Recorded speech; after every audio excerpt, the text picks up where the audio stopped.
Hey, what's up, everybody? I'm Owen Finch here. I just wanted to make this video just to explain that we recorded this episode the Monday after Elimination Chamber. We actually recorded this the same day as Elimination Chamber, but it ended up getting separated. Elimination Chamber got uploaded separately.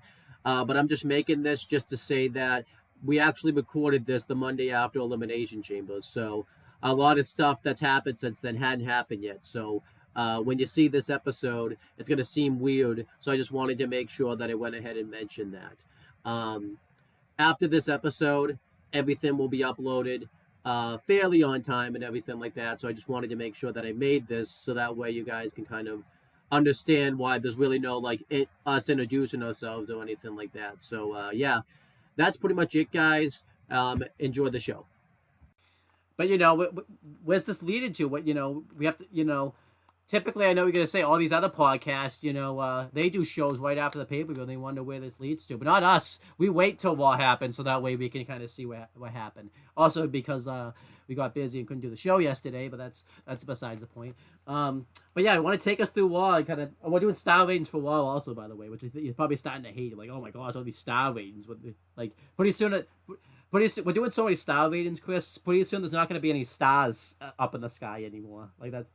There's gonna be no fucking stars to be starred about on the Starville. You want to take us through Raw and take us through these great Raw notes right here? What if I don't want to? Well, you said you would, so you kind of have to now. What if I just lie? Well, then you want to be known as being a liar? Then everyone on YouTube would know you as a liar. They wouldn't trust you ever again. That's too bad. Okay, so Raw was a thing that happened the other day. And it was the night after Elimination Chamber. Not night, well, 2 days after Elimination Chamber. They're in San Jose, California. And Pat McAfee and Michael Cole were on commentary. So they kicked off the show with that little bitch boy. And then he introduced Rhea Ripley, and she came out to a huge reaction as expected. Massive bigger than reaction. Australia. Something that Tiffany Stratton probably won't experience on Friday, but yeah, it was great. Her reaction was again. It's getting to the point now where they're gonna have to hurry up and make the turn. Yeah, because this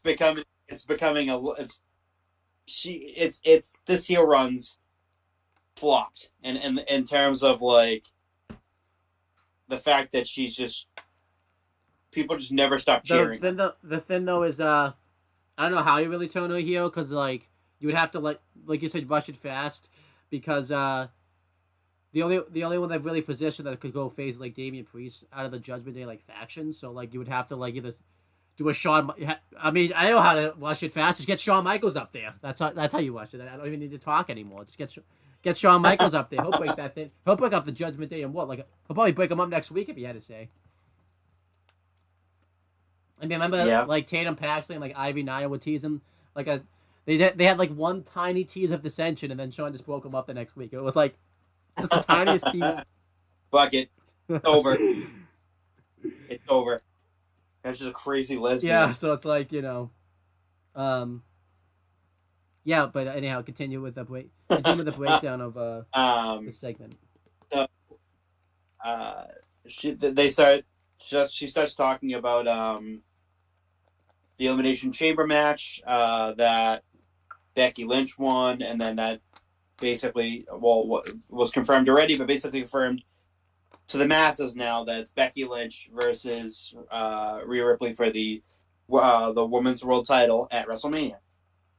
And then Becky Lynch comes out, and they go back and forth, and then all of a sudden, just when we thought we could escape her, we fucking can't, because Nia Jax comes out, she attacks Becky Lynch from behind and beats the crap out of her, hits her with a few leg drops, and then And then as Rhea and her little fucking piece of shit are going away, she tries to hit her with an Annihilator, but Adam Pearce comes out and stops her from doing it. Overall, overall was just the segment was good. It didn't really need Nia Jax fucking again, but apparently Triple H is now suddenly obsessed with using her because he has to. I thought that after Chamber, it was going to be, this is done and over with now. She lost a fucking title match. It's all over. It's done. But apparently we can't have that. So we need to have Nia Jax shoved down our throats some more because that's apparently what everyone wants. But yeah, overall the segment was just okay. It's fine. It just proved that once again that Rhea is the most over babyface in the company right now besides Cody. Yeah, I like this segment, minus the Nia Jax stuff. I thought this was really nice, really back and forth. I'm glad we're finally getting this feud now. A lot of people are saying online Becky Lynch right now is being overpushed and she shouldn't even get this shot, which is really weird because this has been reported for months and everybody wanted this match, and all of a sudden now that they're going forth with it, they don't want it anymore. Really, especially too because Becky Lynch kind of took a backseat last year. Now all of a sudden she's being overpushed, so it's really, really kind of weird how that happens. But now some people. No, I'm hearing a lot of smattering of people that want Liv Morgan instead. Yeah, I don't want any of that. Why?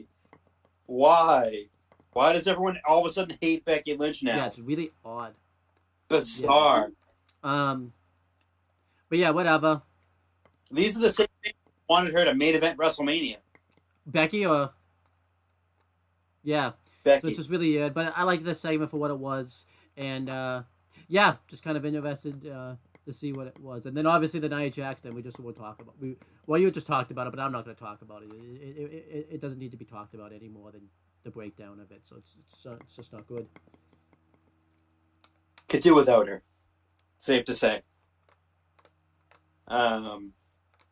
So they announced confirmed a few matches that Cody Rhodes was going to be taking on Grayson Waller in the main event, and that the New Day would be facing Imperium in a street fight. But yeah, so they show Sammy walking to the ring, and his match with Nakamura was going to be next, and then they go to that commercial break like they always do. And they announced that in Glendale, Arizona, next week, that The Rock, this upcoming week, not the next week, this upcoming week, that The Rock is going to be at SmackDown. And I looked at his schedule. He's supposed to be at the next 3 SmackDowns. Which is insane, yeah. So that's March 1st, March 8th, and March 15th. He's supposed to be at those next 3 SmackDowns. Amazing. I'm fucking pumped. I can't wait to see what version of Hollywood Rock we're going to get on Friday. But they go backstage to Jackie Redmond, and she's interviewing Nia Jax, and then she's furious, and I don't fucking care. So, yeah. I just don't care. You lost. Move on. Don't care. And then they basically announced a match for Liv Morgan versus Nia Jax. Don't care. And we get to that match now, and it's Sami Zayn versus Shinsuke Nakamura. And again, terrific match. Match was awesome. A really good opening match to the show.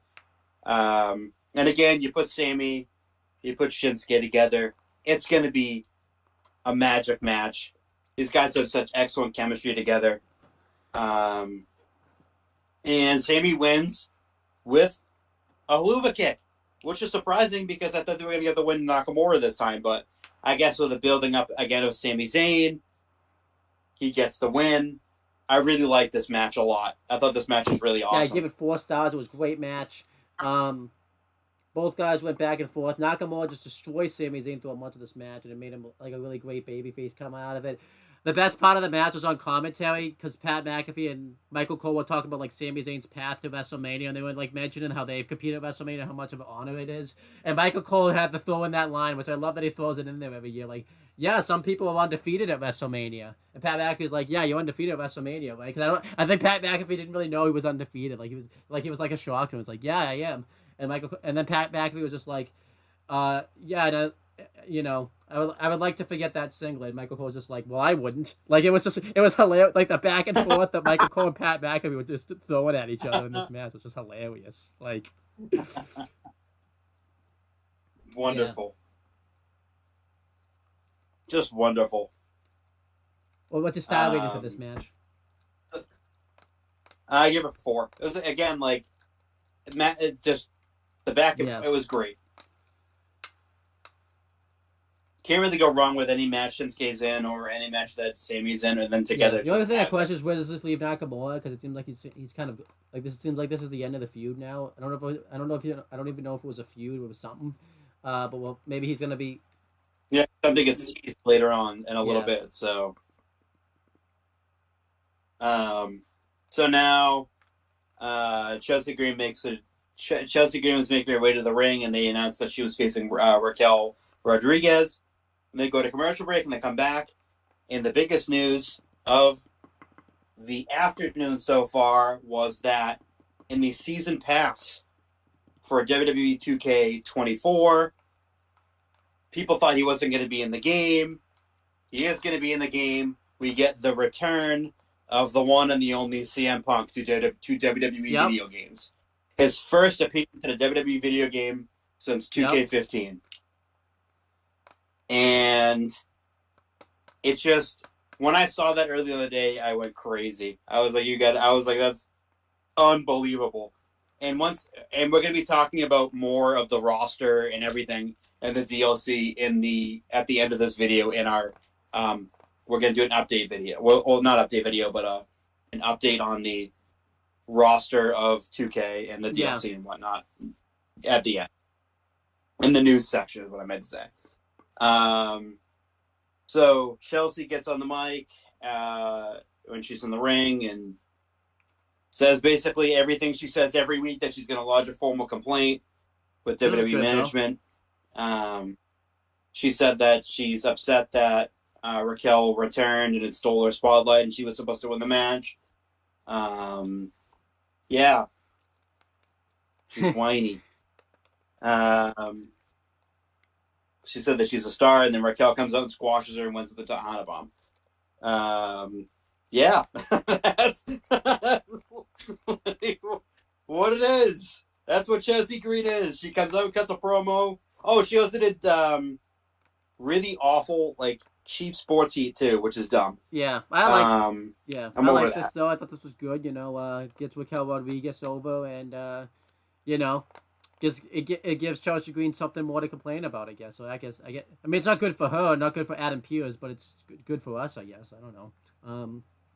I know Adam Pearce's ears are gonna start to bleed with how much he's complaining. You ever notice too? He does a bit now every week where he's just like, "Oh, I need a drink." I think like he needs a drink every time he talks to like Chelsea Green now too. It's just like, I feel like he needs to start walking around with a drink in his hand every time Chelsea tries to talk to him. He should there just was chug like it. that one segment like last year. I swear to God this happened where like Chelsea Green was like around and Adam Pearce like popped up, like he was like in the background and like he walked like the completely other direction so he didn't have to talk to her.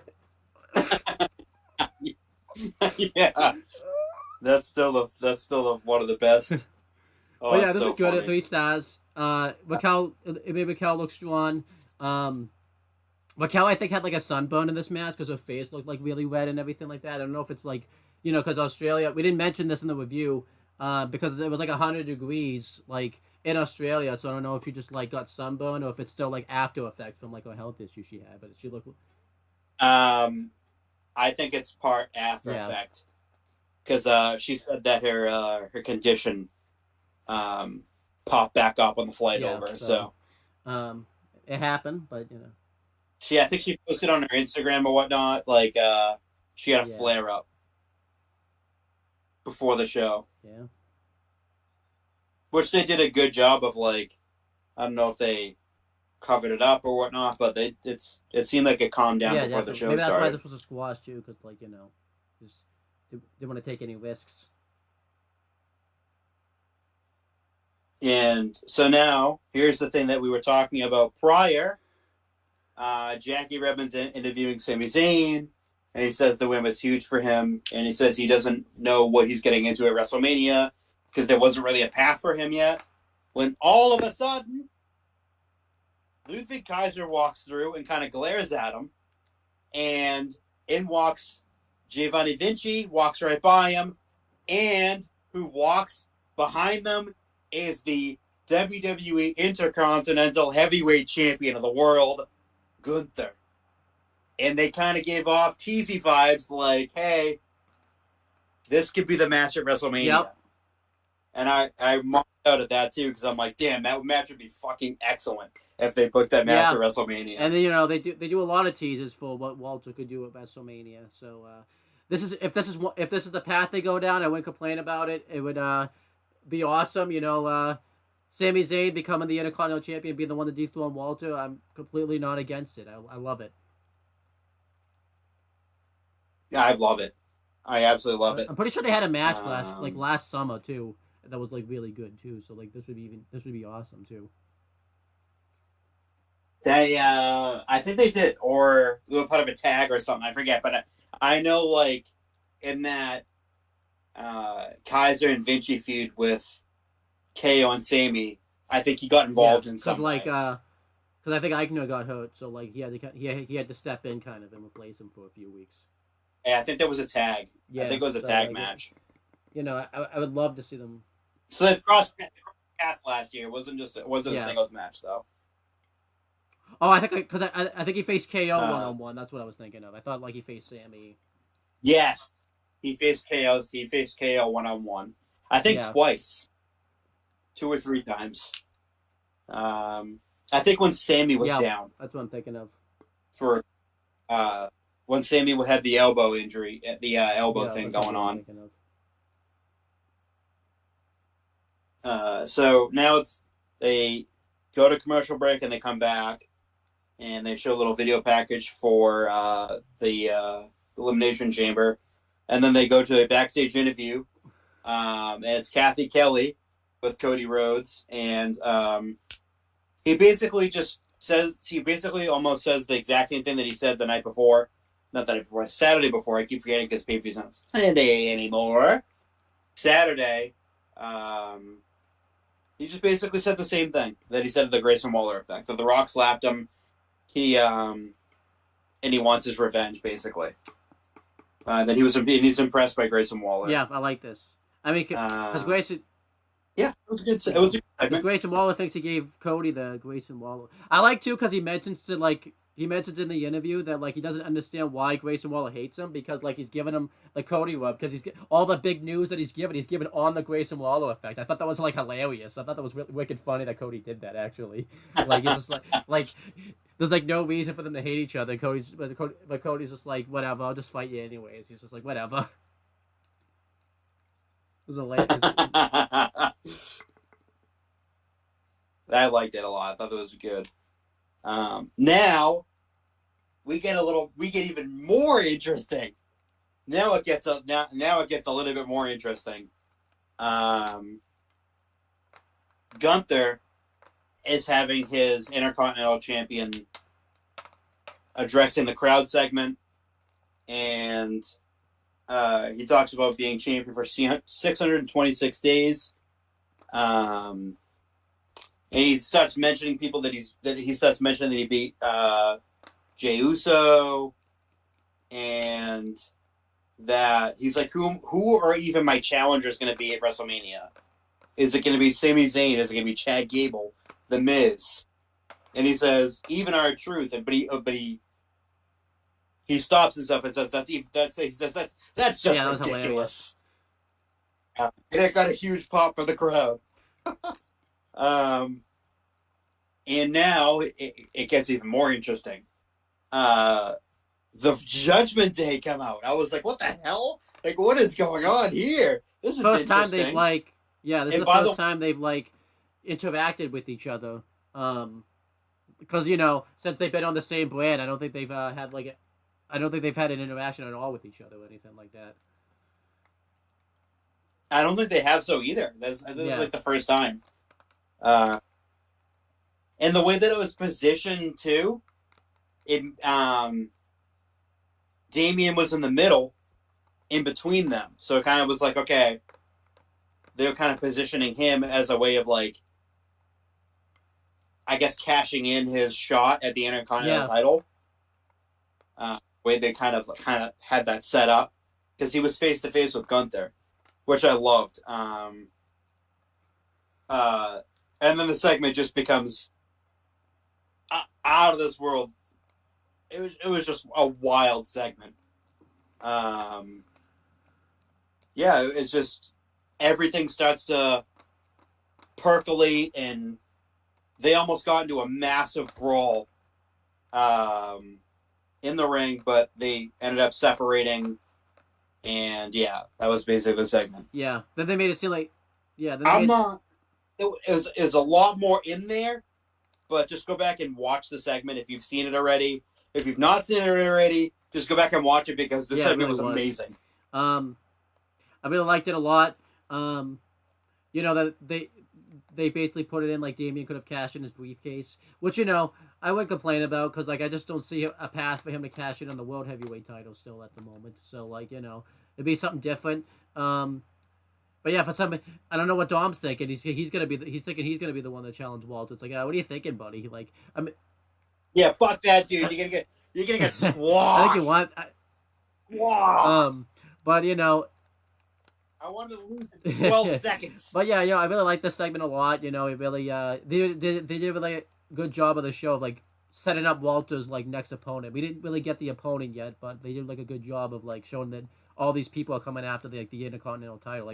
That's like the next big thing now since the main events are pretty much set and everything like that. So I really kind of like that Walter's like that's like the next step to get it onto WrestleMania pretty much now and everything like that. Yeah. And again, if they go like in the direction that they're kind of teasing, you could easily have a triple threat match too. And that way too, you could have Gunther defend it against Sammy and against Damian Priest with a cash in from Priest. Like Priest like announces it ahead of time. I mean, I personally, and that kind of gets him off, like gets him away from the briefcase. Because like I feel like at this point he's not cashing in for the world title. With all that's been going on recently, like he's teased it too many. I don't think he's gonna cash it on Seth at this point. He's teased it too many times, and then Drew's too much. I think if Drew wins the belt, he needs to stay champ for a while. Like because I know he even passed Money in the Bank because I think he needs to stay champ until Punk comes back. And then like I think he needs to. And then obviously this just would be a chance for him to unless like he loses the briefcase and then wins it back because like they say it's like a year. I think it's like a year since you win it. I don't think it's like a year since like the briefcase been thin. So if he like lost the briefcase and then won it back, like I think he could still have the briefcase. But if you lose the briefcase, like if you have a match for the briefcase and you lose the briefcase and then the deadline is like the next day, it's still your deadline doesn't extend. It just so it's the next day. So I don't know how that works. But yeah, they'll figure it out, I think. But yeah, I really like this segment a lot. I did see online that they're gonna potentially have like a fatal 5-way, with everyone that's like kind of wasn't mentioned the title on this show, which I wouldn't complain about, but I feel like Walter like deserves like a proper like one-on-one match at WrestleMania with how much he's done with the title. I feel like if I had to pick between the two of which gets like the big 6-man or like 7-man match, it should be the U.S. title just because it doesn't have like a clear. I mean, obviously now it has a direction, but like the IC title, I think Walter's put way too much work. Like he deserves a one-on-one match or like at least a triple threat. He does, but if they were to go with like the triple threat route, I would for me it should be Damian, Sammy, and Gunther because at the same time Gunther has the out. He's protected. You don't have to have him be pinned to lose, so he has his bona fide rematch. Well, maybe he doesn't. It's the Yeah. easiest way to have him lose the title without like making him look not like weak, but like still making him look strong and defeat. I mean, I would complain. I mean, even though they positioned, I wish they would have had Finn Balor be the one. Because if you remember, we were supposed to get that match before the pandemic hit, Finn Balor and Walter, but then it didn't happen. Yeah. You know, then it didn't happen because the pandemic hit. So like, Walter couldn't travel and Finn Balor couldn't travel. So like, you know, I was kind of, I still want them to do that match someday because they never did that because you know, I think that was supposed to happen at wasn't Takeover like the UK version of it supposed to take place like in Dublin, Ireland, and I think Finn was gonna be like the big baby face that was gonna face Walter there, and I think he was. I think it was Okay. Glasgow. It was in Scotland because Gallus was heavily like in the promotion for I just it. definitely remember. No, don't you remember they were supposed to do one in Ireland, but they had to cancel it because of the pandemic. Like they were gonna do it like in the summer. Oh yeah, that's right. They had the two in advance, and then they because they were going to take over Yeah. Glasgow, and I think the other one was tabled, but it wasn't out there yet because they were already doing promotional stuff for Takeover Glasgow, and then they were going to do another one in Ireland, I believe. Man, So yeah, imagine the pandemic didn't hit. I think NXT, well, maybe not. NXT UK might not be a thing anymore. Who knows? But it definitely would have. I think the pandemic pretty much killed that brand, pretty much. oh, and it definitely Triple H- did because and I mean it was okay in the BT Sports arena, but like it definitely wasn't treated as big as it especially was because in the Triple H's past. health issues affected it too. Yeah. Oh, 100%. Because Absolutely. remember there was a big. That was his baby. That was like his brain. Do you remember like there was a big joke like Vince didn't even know like NXT UK existed. Like if you ever noticed, like he never like referenced it in his calls or anything like that. When like he changed NXT 2.0, NXT UK stayed the same way. Like a lot of people joked around that Vince didn't even know it was a thing. That's how that was just hilarious to think about because that's probably so true. Vince probably didn't even know about NXT UK if you think about it. No idea. No, he's just focused on the main. He barely even knew NXT existed. It'd be hilarious though. Like he just has all these people. He just has all these people under contracts, and knowing what we know now, he was probably thinking, "Oh wait, is this for the? Is this? Am I paying this for the contract? Am I? It's probably too soon to make this joke. Or am I paying this for other reasons? It's like, like he probably sees like he probably saw like Tony Storm's name because she was in NXT UK at the time. It's like, oh, is this related to something? Is this related to this then instead? Like, and then imagine he's like, oh crap, I gotta pay this. Ooh, gotta pay this idea. Ooh, yikes. That's hilarious. Like that's probably what that's that's probably what Vince thought it was. He probably didn't even know it was like for someone that was contracted in his company. He probably just thought it was something else. That the redheaded stepchild was NXT. But anyhow, yeah. So yeah, this segment was just awesome though. So then they show the New Day backstage, and they're getting ready for their street fight with Imperium.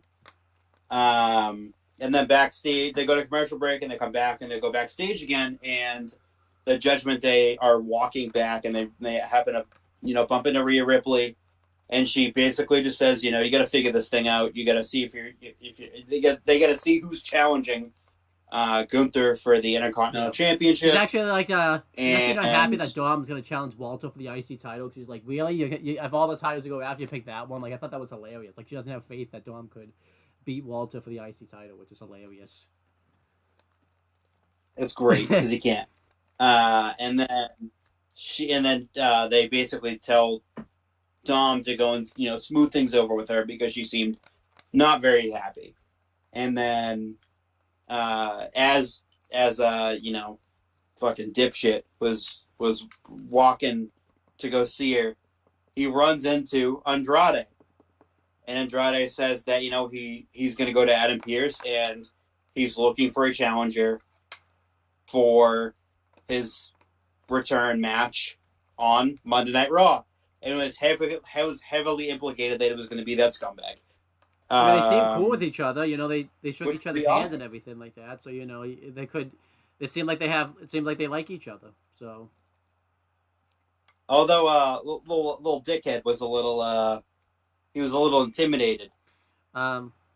Well, he didn't have his Andrade. he didn't have his he was just by himself. He didn't have the Judgment Day around to protect him. You know, that's Yeah, that. the pussy. uh, He ran away instead like a little but I like bitch. this. You know, is it Andrade or Andrade El Idolo? We still kind of don't know yet. They haven't because they haven't because I guess they just called him Andrade here, but the full thing on the vignette was Andrade El Idolo. yeah, it'll be interesting.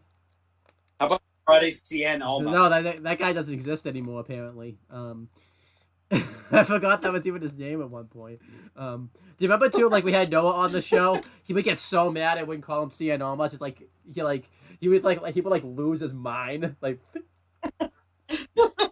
um, It was Andrade Cien yeah. Almas. You ever remember they did that gimmick with him? He called it out and everything like that, where it was right before he partnered up with Zelina Vega and everything like that. He did this gimmick where he was just a partier and they did pictures online and everything. He was just partying with girls and fucking just drunk all the time. You would just talk about how scripted those pictures looked and everything like that. I was like, bitches look like shit. It looks like it said, "Hey, let's all just line up for this picture real quick before we pretend that we're slosh." If you ever think about terrible. It looks so bad. Andrade's wrestling career in the AEW and WWE is just so weird. It's just the weirdest thing. It's not the weirdest thing, but it's his rise to the top. He was a traditional babyface thin, and then he turned heel, became a partier, and then then he became champion. Was awesome, and then he didn't debut. He was supposed to debut on the main roster. He didn't debut for a while, and then he had stop and stop pushes, and then he just got drafted everywhere. They didn't really know what to do with him, and then he won the U.S. title on a house show. He didn't even win the title on on TV. He just won on a house show because they wanted to get the belt off Ray, I guess. And then he won, and then he just didn't really do much with the belt. He lost the belt randomly, and then he was randomly teaming up with Angel Garza and Austin Theory because they had to put in it. They had to call up Angel Garza early because Andrade didn't he get suspended? He right before Garza got called up. I'm pretty sure that happened. He got suspended, so they had to write him off TV for. Or he got. Yeah, it was something like that. Hurt. And then he lost the belt to Apollo Crews randomly for no reason. Man, 2020 was fucking wild. And then they kept remember they kept doing the same tag title match for months. It was the Street Profits versus Andrade and Angel Garza. They kept doing that match with 3 straight pay-per-views in a row. Over and over and over and then, again. Man, that 2020 before they got to the Thunderdome was wild. And then then he just got released. This is a retro all over again, but Andrade's wrestling career is just so freaking weird sometimes. Just weird. Yeah, it was very bizarre. Very bizarre. But hey, he's back where he wanted to be anyway. Unfortunately, his wife's not even there now though, because she's hurt.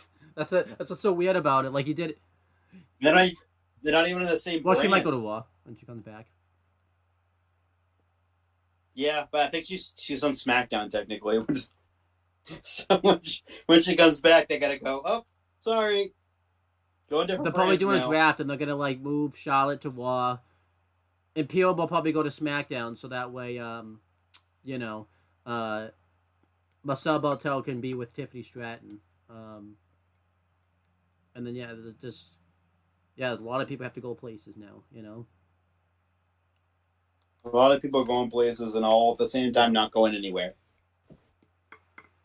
So now we get to that match, and it's the tag team street fight versus Imperium versus the New Day. And I'm not gonna do this. Just go watch it. It's fantastic. It is phenomenal. But at the end, Imperium win. Great match. Great street fight. They fought everywhere. It was 4.5 awesome. stars.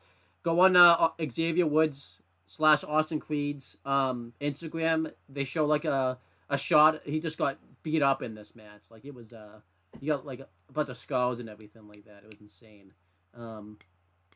But yeah, I really like this match a lot. Just a great street fight, great fight, and a great culmination of this feud. And I was kind of shocked Imperium won. I figured the New Day would win, but I was kind of happy Imperium won because it makes them look strong. Because also too, I think they're teasing. They're gonna go after the tag titles because it did kind of seem like they were teasing Priest and Balor versus Imperium for the tag titles. That'd be awesome. But they need to. They needed that win, a statement win, because they've been doing a lot of like tension teasing. They stopped doing it recently, but they would tension tease and then tension tease and it would go away. They win a few matches, tension tease, and then go away.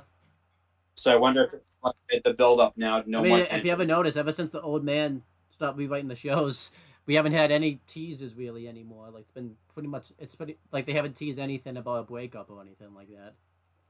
Good. Because it should be this stable should be forever. It should be a long-term thing. Done with the fucking good stables getting together and then breaking them up. Like I don't think the Judgment Day should play. Yeah, it seems like it seems like yeah, it seems like they kind of stopped that recently too. Like kind of another thing with the bloodline, you can add more people to it. There's a bunch of free agents from that family that are fucking available to be added. Definitely. Like they could have Jonah Fatu like show up and kick out Roman Reigns or something like that. Just take it. Oh yeah. Yeah. That'd be amazing. Fatu, Lance and Hawaii. Solo in it. Yeah, exactly. That'd be awesome. You could do so many things with that. It could be like your Bullet Club faction where like, they keep putting new people into it and everything like that. Oh yeah, that's exactly that would be so cool if they did that. That'd be amazing if they did that. Could keep it going because it's really good. It's just like it just needs to move. I gave us 4.5 stars, by the way. What do you think? So, I same thing. I gave it 4.5 stars. This match is amazing. It's incredible. It's an incredible match. You star rating for Raquel versus Chelsea. I give that like 3. Good squash. Okay. 2. It's not Andre the Giant versus Kurt Hawkins. Oh yeah, remember that was 5. Was that was like 5 stars, and it was like a squash. So 5-star squash match, baby. Let's go. But so the next segment is Adam Pearce, and he's in his office and he's congratulating Greg Bronson Reed, who him and his wife recently, like the day of the pay-per-view or the day before, I think it was day before, had their baby. So congratulations to them. That's amazing. They've talked about their long struggles with infertility. Amazing. That's just, I'm so happy for them. So good that he didn't win the qualifier, and that's why we haven't seen him since that, because I don't think he wanted to take a risk of traveling. So he's the original plan was supposed to be Bronson versus Seth for the World Heavyweight title at Chamber. I think I posted this in the chat. Obviously, it was called off because Seth got hurt, but I feel like they were going to probably have to call that off anyways because of Bronson.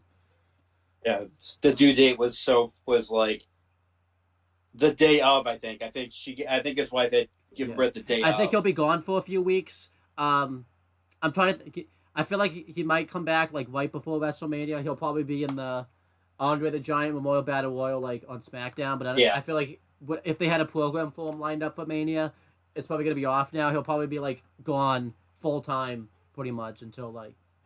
He's got a daddy duty now. He's probably gonna be gone till. They always say those first few weeks are the most important. So he'll probably be gone until like after WrestleMania, I think.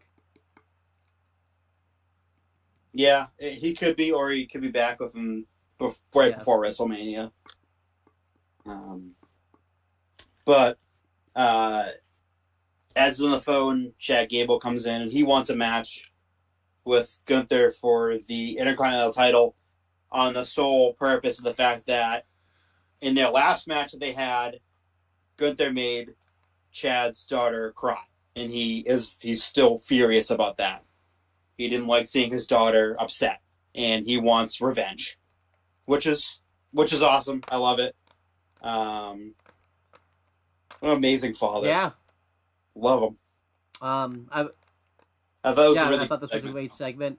The idea I came up with too doing this segment was since they're setting up all these challenges, they could do like a tournament on Raw where the winner faces Walter for the title. You can have all these matchups in there and everything like that. You can even throw some people in there and everything like that.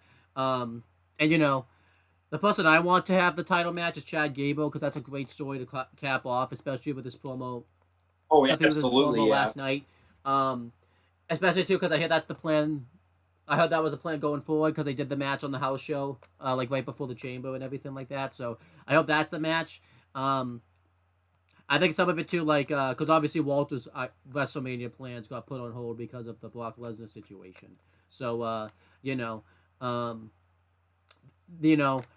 that kind of helps out and everything like that. So I'm really liking everything that's going on right now with the IC title pick. It's great stuff. Yeah, it's great. I love it. A lot of interesting matchups. And I know the one you want is Dom. I know you want Dom versus Walter for the IC title because you really want that match. You want him to get the shot at WrestleMania and everything like that. Only if it means he loses if he in wins 10 in 10 seconds. I'm going to cry myself to sleep. I feel like you're just going to go... I'm going to be at your house watching WrestleMania, and you're just going to go upstairs right after he wins the title. I won't see you for the rest of the night. You're just going to be upstairs, and, like, I'm just not going to see you I'm just not going to see you for the rest of the night. So, I'll be downstairs. You won't see me ever. I'll just be downstairs, like, watching WrestleMania. Your parents will come downstairs and be like, wait, did Chris just abandon you? It was like, yeah, that someone just didn't want to win. He just went up. I feel like you're not gonna speak a word when you go upstairs. You're just gonna go upstairs in like silence, like. Nope. I'm gonna be in silence. I'm gonna be sitting on my bed, just staring at the wall. I feel like too. I'll like come in. I feel like too. I'll just be downstairs. I'll leave after WrestleMania's over and everything like that, and I'll just never hear from you ever again too. Like. You'll still be with us and everything like that. He was in such a vegetative state, he didn't know what to do with himself. That'd be tragic. Oh my gosh. That would be a tragedy. So now they show Shayna and Zoe making their way to the ring, and they announce that they're facing Indy and Candace, and they come back from a commercial break, and they show a video early in the day, and it's Shayna Baszler and Zoe Stark, and they're complaining about the fact that Indy and Candace got a title shot only because Indy's from Australia. Who cares? And then she's going to make him tap, and then they did. So they made him tap. What a big emotional yay! Yeah. Even though they lost.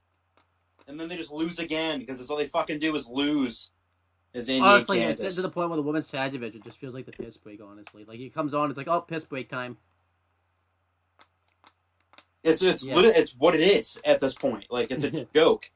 Like, Indy and Candace could never fucking win a match, ever. And then Shayna and Zoe win and somehow have not gotten a title shot yet. Not one singular title. The Katana Chance and Katie Carter. I just feel like they don't know what the fuck to do with it.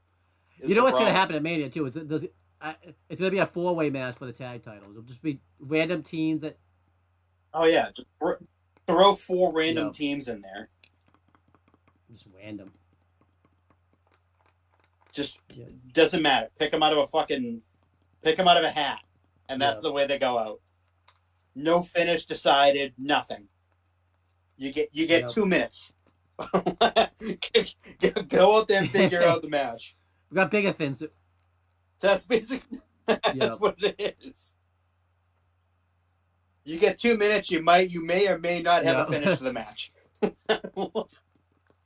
That's how it basically. That's how like it seems like it is. Like, hey, pick names out of a hat. Go to another ring.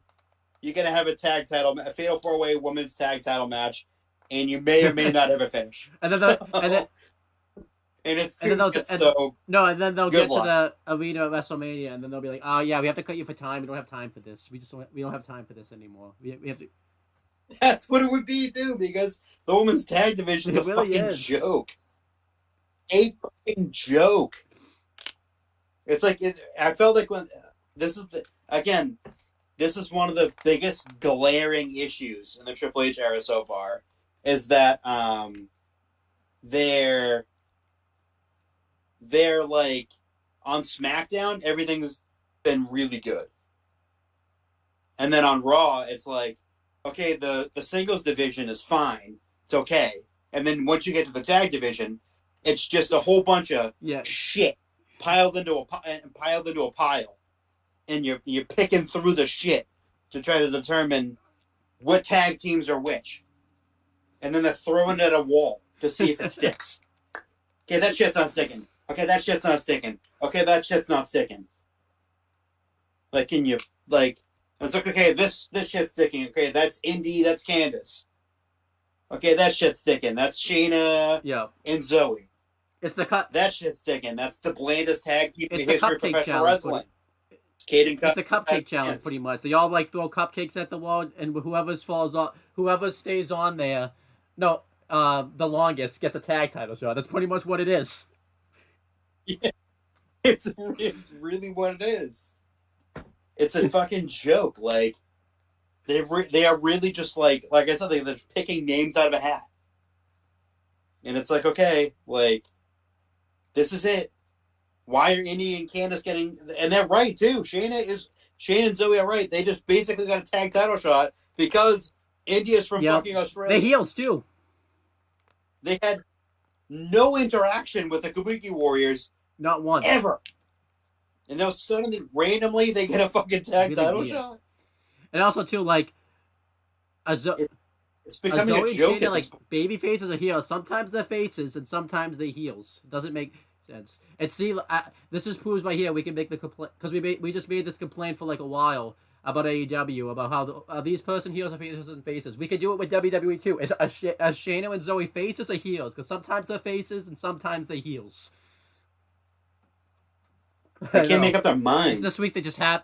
It felt like this week they're like, oh wait, you're going up against. I almost just said Tegan and Natty because I thought that was the team, but it wasn't that. It was Indy and Candace. I thought I got the wrong team. That just shows you how, like, you can't even decide. You know what I mean? You just read the match and just broke it down, and I can't. I didn't even know which team. I didn't even know which team faced off with each other. Like. Well, because Indy and Candace and Tegan and Natty are interchangeable. Like you put in this bland tag team with another bland tag team, and then you have the blandest tag team of all time. Oh, you called it, by the way. They haven't shown up ever since they got their rematch for the titles. They haven't even been on main event. They haven't been anywhere. Like, what a fucking surprise! Shocker. The terrible tag team isn't on TV. They can't even get on main event. That's how bad this is. Like, the great, young, inspiring tag team, as they said in commentary every fucking week. And I kept saying, no, they're not. They're going to be gone in a few weeks anyway. And guess what? They were. Yep. They're back in catering where they belong. Hey, at least they said catering's good, though, so that's good. Yeah, just don't be on my TV. Because I what don't if they're fucking on? see you. What if they're on my TV? They keep botching on my TV, but not yours. Like they just decide. Good. They'll torture you instead because they're fucking awful. They have this cool finisher they keep botching every time. Every time. Oh, I get this match like two. It's like, stop doing it. It was just filler. That's nothing. It's a filler match. It's basically to get to the end of the show. Yeah. Give it like 1.5. Okay. It's not good. I liked it more than you did, I guess. Yes. You I feel did. like too, I you're didn't like care you're about in it this at match, all. you're just yelling at it too. It's like stop, like you're just yelling downstairs at this man. Just stop the fucking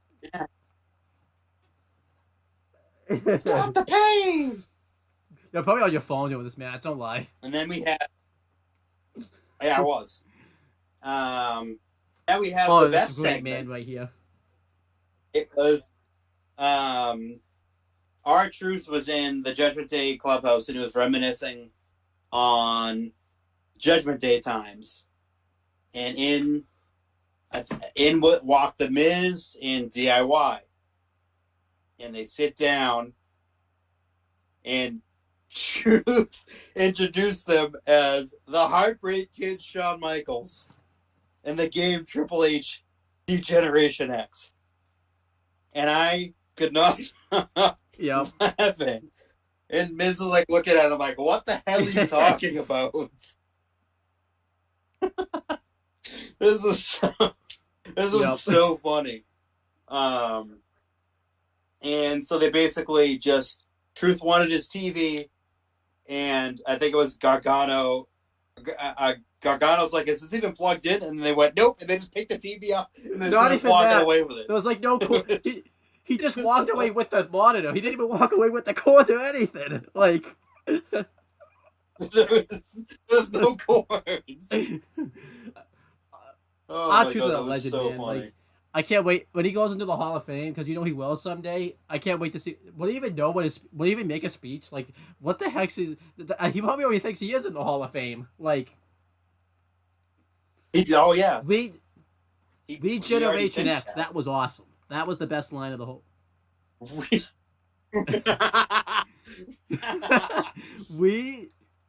It's so great. Regeneration X. When he said that, I thought he botched it first. He called it the wrong name. I'm like, no way, that was intentional. Like, that's awesome. Like, amazing. So speaking of which, because he's on the show now, I want to make sure to talk about this. Did you hear that the Miz had IOL had an interesting adventure when he was backstage at Raw this week? He got trapped in his locker. Yeah, he got trapped in his locker room. And this goes on a while. Like I think, like he did like 2 lives, and they would, yeah. It was an hour. Yeah, but I the lives weren't very long. But like he was trapped in his locker room. They're trying to bang the door in and everything. 30 minutes each. It was insane. Like, what the hell would have happened? I mean, I don't know. Maybe because it was before the show. Like, yeah.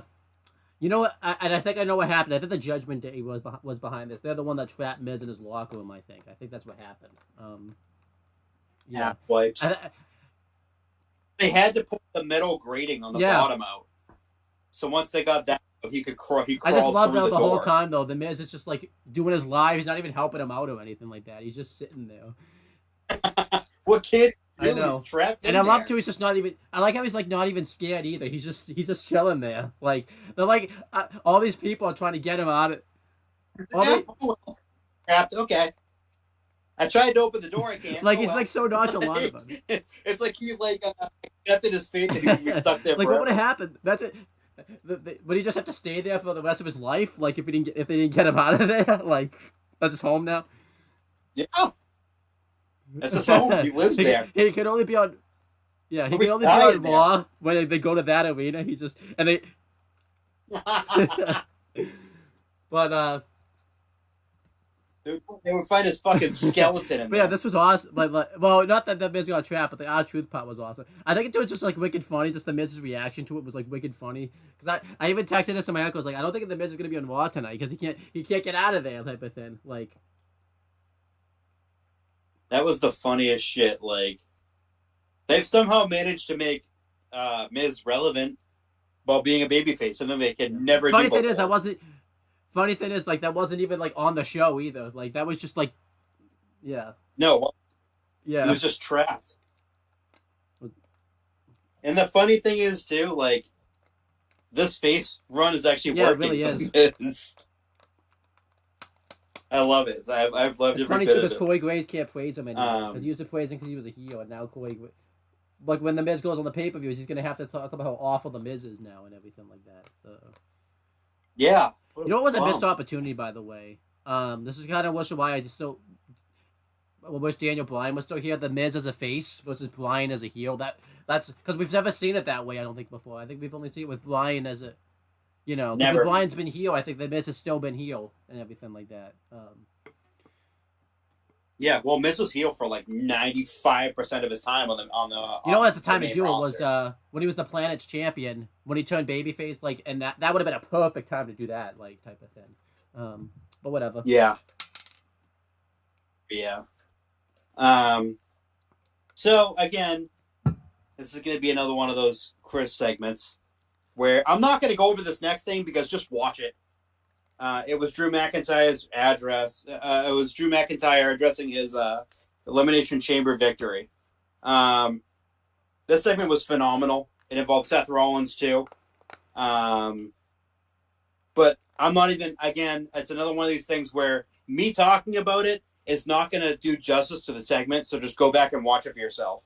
Yeah, this really was fantastic. It kind of, because in the Vince era, when Vince would always get himself in a situation where he wants to do like two feuds at once at WrestleMania, and one feud would always get like undermined, and of course it would always be the feud that the superstar is meant to be in. So I thought Triple H really did a good compromise here because, both these storylines have to do with each other, because that the bloodline stuff is what caused Drew's change nowadays, and you know, it's just working perfectly and everything like that. I think this is fantastic. It's really fantastic promos and everything like that. I like it that there's one bit where like Drew's talking about this. He's like, "Oh, I don't want you to taint my victory." Pat McAfee was just like, "What?" like Pat McAfee just went one on commentary, which was really hilarious because like I think Pat McAfee didn't realize he wasn't supposed to talk then. He just like his mic was still on and everything like that. And he was just like, "What?" Like it was hilarious. But this segment was like really fantastic. And yeah, just great stuff. It was awesome. It was just a phenomenal. Adds more intrigue to the World Heavyweight Championship storyline too, because now it's like woven into it now. I feel like like Seth's attention probably is gonna be taken away from Cody, like at the most inopportune time. I feel like when he needs him the most. A prediction I have is if they do the tag match with Seth and Cody versus Rock and Roman, if that's the direction they go on, Drew attacks Seth during the match, which causes Seth and Cody to lose. And that would be that would work for Drew's character because he's not helping the bloodline, but he's basically still being a hypocrite because he's helping the very faction that like they're trying to bring down and everything like that. So and that would tie in really nicely to the WrestleMania match on night two. Again, that's obviously if they go down the direction of that match anyways. Yeah. Exactly, yeah. But yeah, so Nia Jax makes her entrance first. We get to that women's match that was announced earlier, Nia Jax versus Liv Morgan. Now they show Nia making her entrance first. They come back from that, and it's the match, and not much of a match. Nia wins via DQ because Becky Lynch beats the crap out of her, essentially. She comes to the crowd and just beats the crap out of her. Yeah. I mean, not much of a match, but yeah, Becky gets her retribution for earlier. This was good. I gave it like 3 stars. Thought they had a good back and forth match, and then the Becky Lynch that I didn't really mind too much because like I wasn't invested in this match anyways. Well, I didn't really care if there was a DQ. So it was kind of like whatever. Kind of made sense too because why would why should Becky have to wait till after the match is over and everything like that to attack her? And we get to where this leads to later on, so this was fine. I was also still like wicked into like the the Drew and Seth promo afterwards too, so it was just kind of like whatever. Yeah, exactly. Yeah, it's Becky got her heat back, so it's good at least.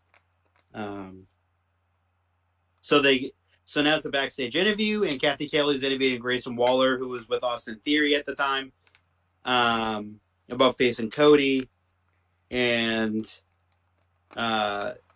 basically said that Cody disrespected him, and now at his home, and now he's gonna disrespect him in his home.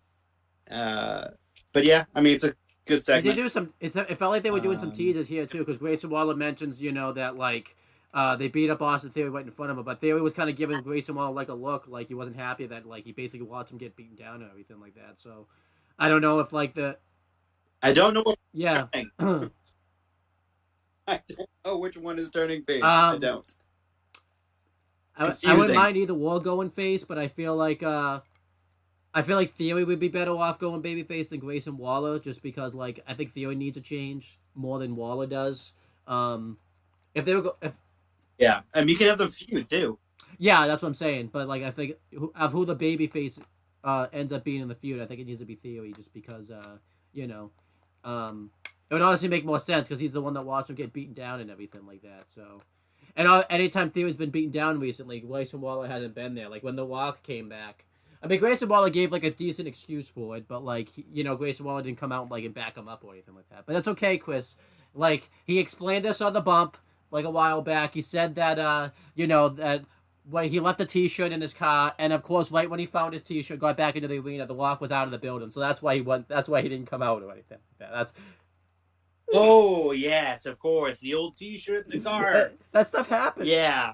The old T-shirt, the car distraction. that stuff happens sometimes, Chris. I've had that happen to me sometimes. I leave things everywhere all the time. I mean, that became a running joke in WWE Aftershock that like anytime John would bring me home, we would always wonder what am I going to leave in his car, because I always left something in his car. That's totally that's totally relatable. That's totally what happened with Grayson Waller. Like he doesn't know when The Rock's there or not. He didn't even know The Rock was there. So like, what a coincidence that like. The Rock just happened to be gone when he came back in. That stuff happens sometimes. Excuses. You think everyone makes excuses? Like you just need. What a terrible friend. And anyhow, we continue breaking down this episode of Monday Night Raw. You're almost done. So, the show Cody Rhodes warming up, and then they cut back to commentary, and Michael Cole and Pat McAfee paid tribute to Ole Anderson, who had just passed away earlier in the day. One of the original members of the Four Horsemen, absolute legend in the business. It's sad,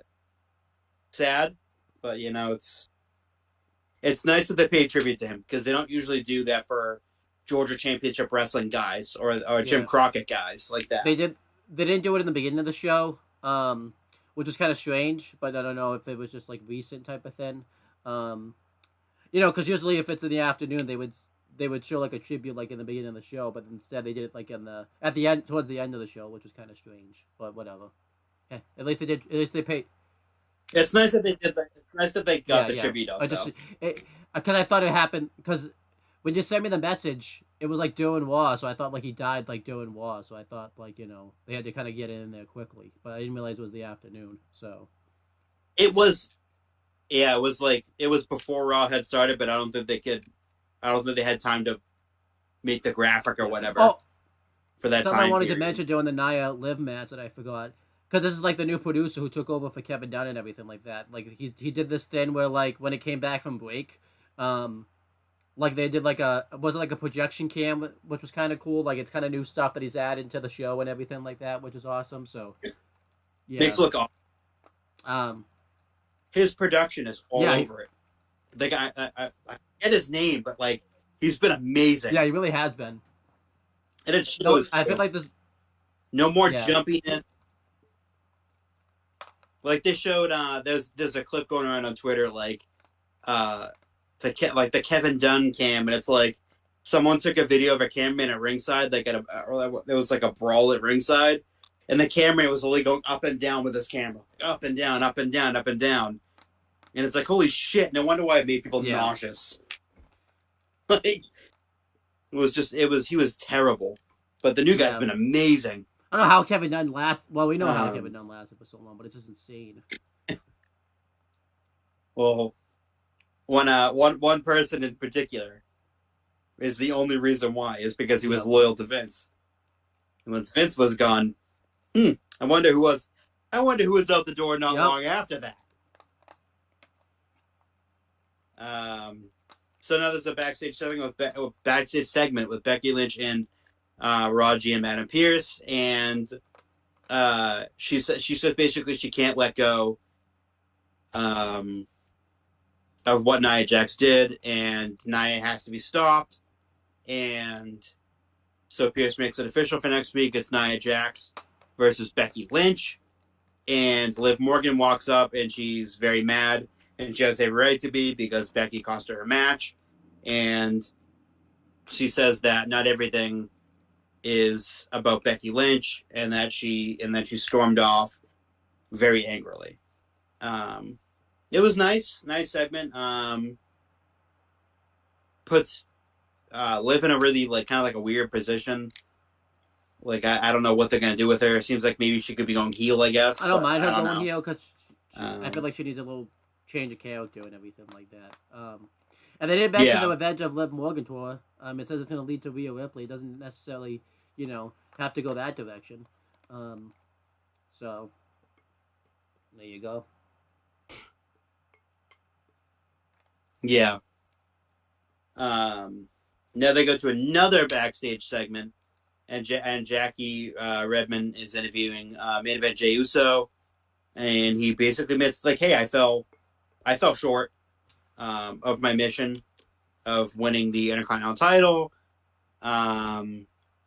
And Drew walks up and he says that he knows Jay's having a tough time, and he wants him to know that he deserves every bit of what he's getting. What's happening to him right now, and then Jay punches him, and they have a brawl, and officials break it up. I loved it. I thought that, again, this is another cool little thing that they're doing, keeping that, like you said, he's a hypocrite. He'll help the bloodline win a match, but he hates Jay. He still hates Jay. I liked it a lot. It was now they also really used good. this because they mentioned before this that Jey Uso is supposed to go on Jackie Redmond's NHL show or something. I'm thinking maybe I don't think it's gonna happen just because I don't think they can work it out. I'm kind of hoping they do something with Jimmy shows up during the interview and kind of they, because you remember they do That'd be awesome. Towards the end of it, and they have to call it off and everything like that. Because I don't see why else he would go there, type of thing. I mean, unless he could say he likes hockey, but it just kind of seems a bit too convenient that Jey Uso just happens to be going to this interview. I feel like Jimmy Uso, I don't think it's gonna happen just because Jackie Redmond just got this show. I don't see them giving them the spotlight, but I think it'd be awesome. It would be kind of I'm trying to think, it would be one of those segments where Ray and Dom kept doing segments where they did a segment where Dom got arrested and all that type of stuff. So I kind of, or the Adam Cole Pat McAfee, when Adam Cole went on the show and he basically went off on would set up their match. I think they need to do something like that where Jimmy Uso shows up and it should be right when the interview's not about to wrap up because it would look like it's too staged, but when they're in when it's pretty much going to be time for them to wrap up, they could be in the middle of a conversation where they're talking about whatever's going on in hockey, and then Jimmy just shows up and they kind of they don't throw hands or anything like that, but they're mouthing off at each other and everything like that. Oh yeah, and it just kind of seems exactly. I don't think it's gonna happen, but it just kind of seems a bit too it seems a bit too convenient that Jey Uso's going on this show. It just kind of seems weird, I feel like it's a story. Yeah, I agree. I do like that. I do like that though. That idea of Jimmy showing up at the end and then, them having a stare down, be that. I do like that. Do you think it's gonna happen though? I don't think it's gonna end up happening. Oh. Yes, I think it. I mean, you have to like you said, they wouldn't just bring him on her show if there's not going to be a little WWE aspect to it. I mean, I know Punk was just on there recently, and there wasn't much WWE aspect to it, but he just also came back recently, and Punk's like a massive hockey fan, but it just seems a bit, Yeah. he's a big star, but I don't think he's like, I don't think they would just put him on the show if it wasn't an angle coming up and everything like that. Like, Yeah, I feel like there's an angle coming up, Yeah. honestly. I like it. So, yeah, they cut to Theory. Grayson Waller making his entrance to Theory. And they go to commercial break and they come back. And next week they announced that Drew McIntyre will battle main event Jey Uso. And Becky Lynch will take on Nia Jax as Becky had alluded to before, that she wanted to take out Nia Jax. The Nia Jax problem. So those are two matches that are confirmed for next week. And then we get to the main event now. And it is Austin Theory versus the American Nightmare, Cody Rhodes. This match was really good. And towards the end, about 5 minutes or so before the match ends, Michael Cole gets on commentary and says, "Breaking news, Paul Heyman is here tonight. Paul Heyman has just arrived at the building." And it was like, oh, shit, okay. This is interesting. Cody hits a Cody cutter and a crossroads and for the win. he did the And there was still a significant amount of time left, too, when he also did the disaster kick in this match. I don't think he's done that move in like a while. Yeah. long. Did he ever do it in AEW? I feel like he did. He definitely hasn't done it. Okay. He did it before he did it before he started doing the Cody. He definitely hasn't done it since he's been back in WWE. I don't think though. So that was kind of interesting. He hasn't like, done it in forever. I think he did it at WrestleMania. Returned. Yeah, I liked this. Good. I mean, Grayson Waller got the Cody rub. So this was much deserved.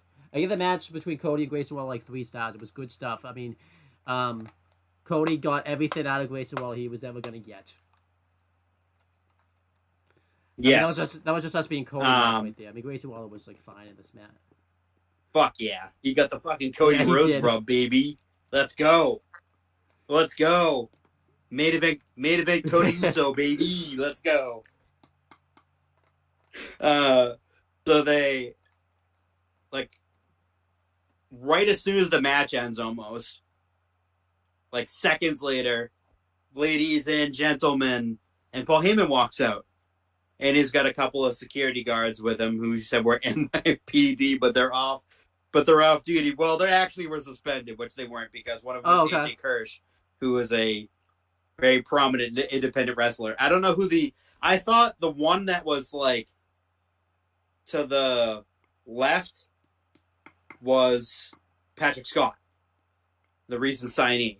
I thought that was him, but I don't think that was him. But he brings the two locals down to the ring, and he's basically telling Cody to drop the match at Mania, so it can be The Rock versus Roman at WrestleMania. And he keeps trying to get into the ring, and when they approach the ring, before they can approach the ring, Cody gets a chair, gets back in the ring and sits down in the chair. They jump up on the apron, they surround him, and Paul Heyman goes, "Do you mind if I get in the ring?" And Cody goes, "Yes, I actually mind if you try to get in the ring." That's the first time he's ever been denied too. Like that's the first time he denied him in the ring, and Paul was like halfway into the ring, and he like gets back out again, and he tries it again, and like Cody was gonna he was getting ready to pounce on him when the quote unquote security guards NYPD attack him. And Cody just beats the shit out of him. Hits them all with crossroads, throws AJ Kirsch out, and he throws out the other one, and then the other one was in the ring. But the funniest thing was, I didn't know they could do this anymore, was when he fucking Sabu style threw the chair at one of the officers and hit him right in the fucking face. I was like, holy shit. I was like, I didn't know they could still Yeah, do it was that. awesome. And the dude was like stunned. I was like, oh my god, I think he Yeah. actually rocked him. But he threw that thing fucking hard. Michael Cole had a great line of commentary, like doing this beatdown, where he was just like, I could see why these officers were suspended. Like, they all ate Crossroads, and Cody just destroyed them with a chair. Looks extremely fired up. And as Paul's walking back, he gets on both of his phones. One of them is Roman Reigns on the back, and one of them has The Rock on the back, the logos. And he goes, "Call Roman Reigns, call The Rock," and he says, "Oh, he's not going for it," and he's walking back up the ramp, and he looks very much in distress. I love too how he has to. He's very. I like too. He can't just three-way call like Roman and The Rock. He's gonna use 2 cell phones to call him. Like, he's gonna use 2 cell phones to call him. Great segment. I didn't think you liked the segment. When I think about it now, like in our chat last night, I thought it was a bit unnecessary. But thinking back on it now, after I let it marinate for a little bit, it's a really good segment. It showed Cody in a very strong light. Yeah, this is like a different Cody too than last year. I'm sorry, this is a different Cody this year than last year. That's facing Roman this year, which is what this really did a good job of showing, because they did like a callback mentioning, like, I even think they said it was like around this time last year where like they had the emotional segment with Paul Heyman and Cody and everything like that, and like that. It's not the same Cody pretty much. It's going to be facing Roman Reigns this year and everything like that, which is good. But yeah, I like this segment a lot. And I was kind of thinking it was going to lead to Cody saying, if The Rock's going to be on SmackDown, I'll be there also, but I guess it didn't happen. What was cool about this is right after, like, because usually Paul Heyman, when he does the call Roman Reigns, like, catchphrase and everything like that, usually, you know, that's it. But Cody actually responds with, like, yeah, call your boys and tell them I'm going to be right here. Like, Cody, and again, this is, like, the first time I've ever seen, like, Paul Heyman actually get in the ring and he got, like, denied. Like, it's the first time I've ever seen that happen before. Like, yeah. I'm gonna wait to the news segment, but I just saw some breaking news. Tell me when you see it. But yeah, I thought this. Do you want me to say? Well, let's do the letter grade first, and then we'll do the. I thought Raw was a really solid show. I was gonna go. I don't think. I feel like last night's Raw wasn't like in the A quality. I'll probably put it, or even like the B plus. I'll probably put like in the B quality. I thought it was a relatively solid show and everything like that. Maybe B plus. I thought it was a great show actually. I think the Nia Jax stuff and like the women's tag I could have done without that. And it feels like they don't want to, like, you know, it's the post pay-per-view. I think a lot of people, they said, were like jet lag, so like it was tough, and like a lot of people, like, I don't even think we're back yet by this point and stuff. So like I think they were kind of like, you know, when it came to in the ring stuff, like Cody Grayson's match, I think wasn't too long because Cody was probably jet lagged because like he technically just flew into a segment. I think Raquel was jet lagged, and I think like, you know, a lot of people were like jet lagged and stuff, but they did a good job of like setting up like WrestleMania matches and like really getting it up. But I think they don't want to do anything. They did their best with their crazy schedule that they just had. I don't think they went home or anything like that. I think they just went right to San Jose, California, pretty much. So, but what would you give? Yeah, that made what would you most give Raw? sense. Like a nice little letter grade and everything like that. I still give it a solid B. Good show, very good show. So what's this? You know, okay, big. Tama Tonga has signed with WWE. That's big. Yeah. Wow. That's I literally he was just there saw before, that right now. Was it a Camacho? Or, okay. Nope. That's I always get them confused. Because, you know, I don't see them all the time and everything like that. But that's Tom one. And he's in the Bloodline technically, right? Or is that the other one too? No, they're not in I the mean, I know he's not in the bloodline, bloodline faction, but you know what I mean. but Like, they're like so that like a could be, family they could friend. do something with that if they wanted to.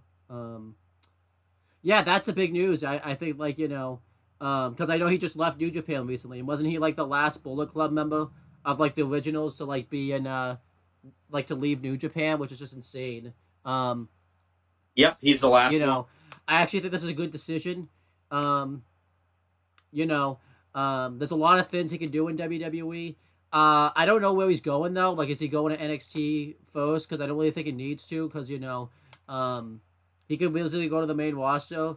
But again, I think we talked about this. Will the main roster be too loaded for him when he comes in? Like, um, Yeah, so I think NXT is probably a good yeah, I spot think he for could him, get into like the and it gives that promotion some star power yeah. Because I too. imagine a lot of people are going to be gone after like Braun Breaker, as we know, is going to be gone after NXT after Stand and Deliver at least. So. Carmelo Hayes might be gone. And they also need star power because you forget this. NXT is going to a new network, so they're gonna have to have some star power for that. Like they're going to the CW network. So I mean that's not Yeah, anytime soon, but that's this year. You know they need some star power there. it's, And I think yeah, in the yeah, fall, I that's the believe, right? CW network. I think we talked about this at the time. If you remember, that's when a lot of main roster people were showing up on you know NXT. I think they were anticipating like that was gonna happen. So like you know I think they need to get some star power there and everything like that. You know for you know but it'll be interesting. But yeah, Yeah, that's really big news. I'm really excited about it. I hope his partner Tonga Loa goes with him. Because we can get like another killer tag team out of it and everything like that too. Um, that'd be awesome. I really yeah, would love that too. They were interested in the younger brother too, yeah, Hikuleo. I heard that.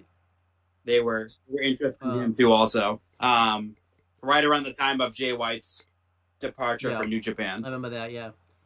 Um, yeah, we'll see. I feel we'll see where he goes. Um, I've been impressed with him, but I don't think I've only seen a couple of matches of his, but they weren't great matches. Like I think he faced Lance Archer on Dynamite for the belt, which was pretty good. But I don't think that really suited his strength because I don't think he's you know he's a powerhouse and you can't really throw Lance Archer around. And then he had like a really bad match with Kenta for the Strong belt when he lost that belt. That was pretty bad. So. Um, Yeah, so I haven't seen like you know, I I'm pretty sure you know, and I've only seen him like it's wrestle in six mans really, and he hasn't been used very much. So you know, we'll have to wait. It'll be interesting to see what happens. But Tama Tonga is a huge one, definitely a sign with WWE. You know, I'm looking forward to seeing what he can do, type of thing.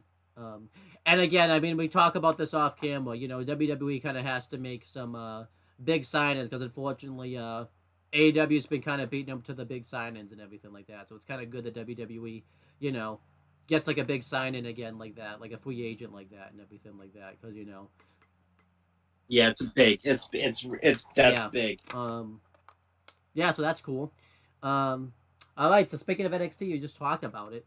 You know, do you want to run us through NXT? Well, I'll do Level Up first because I forget we usually do that first. While you're finding the notes. So NXT Level Up took place on I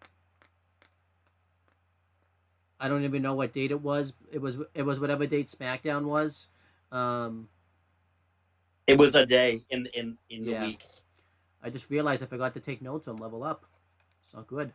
All right, let me see if I can remember it off the top of my head. So the commentary team was Blake Howard and Byron Saxton. I remember the main event. The main event was it was Hank and Tanky versus Tyson DuPont and Tyreek Equi, I think their name is. They're doing like a best of 3 series now because they showed a segment earlier where they were playing like dominoes and Equi and DuPont beat him in the dominoes. So you know they wanted to do a best of 3 series and this week DuPont and Equi won their match, so they're gonna do like another match on Level Up. Kind of weird, you know, because they've never been on TV yet. So like they're beating a team that's been on NXT television, but that you know it's whatever. It happens. But they had a good match. I was also like hyped up after SmackDown, so I really wasn't paying attention to it, and I was also like, trying to get ready for bed because I had to get up the next day for Chambers, so I really wasn't paying too much attention to this match, but it was still relatively good. And then we had the opener. It was Brindley Reese versus Izzy Dame, and Izzy Dame won. That was pretty good, I guess.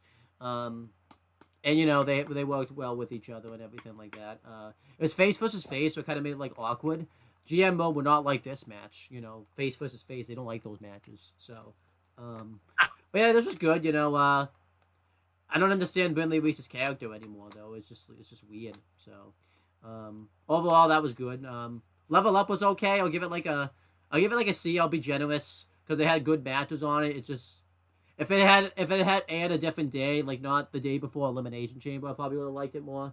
But it was just kind of whatever. It's kind of there. But it was still like a C. Had good matches on the show and everything like that. I'm kind of done with Hank and Tanky being like a tag team now. It's just kind of like it feels like Sean put them. Don't say that. Don't bring him up. Oh yeah, that's true. But hey, if he's not done with them yet, why should I be? But yeah, you want to take us through the actual NXT like episode? See, I remember the notes eventually. It took me. I got Maybe. you. I just gotta step off camera real quick because I gotta do something real quick. Okay. So it was North American Championship match. It was Lexus King versus Obafemi. This match is pretty solid. At one point, they show Von Wagner and Mr. Stone are watching the match, and near the end of the match, they come out, and Mr. Stone, it was just Mr. Stone, not Von Wagner, and he makes his way to the ring. Mr. Stone does, and Lexus King have to call him that. Damn it! Lexus King slides out and pushes Mr. Stone down, and gets back into the ring and eats a pop-up powerbomb for the victory. And winner and still NXT North American Champion was Obafemi. While waiting. I thought this match was pretty solid. North American title very match good I opener. thought was like good. I thought it was short nothing though. spectacular, like, but still very good. Watched that match. And, I thought it kind of. Then we go to a backstage segment, and Thea Hale is with obviously I didn't like the... JC Jane, and there another girl. I don't know. I forget who it was, but they are talking about how Thea Hale like he should be big. Kind of was being ghosted by Riley Osborne. Than what he was doing in AEW, which is nothing. But and they haven't.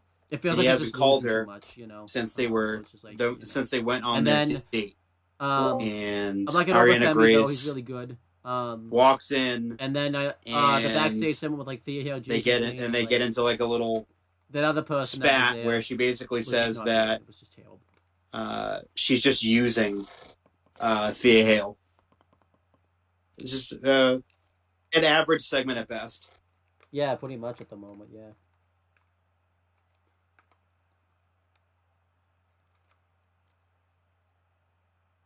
Yeah, which is, and again, it just seems like no matter what, JSU always has some type of issue, no matter who's in the freaking faction. Like this time now, it's like Sean too, like plays like like how you said like. So he was just good, but not puts names great. in a hat Like, of like the Chase U. Mr. Stone being out there, like, okay, you guys are gonna have an issue. Like anything spectacular. And what was so bizarre about this? They mentioned that the date did happen on Valentine's Day too, and then like they don't even like show it. They don't show any clips of the date. Like, it was just like did Sean forget to film the segment or something like that? Like, what happened? Like, yeah, exactly. It was, like,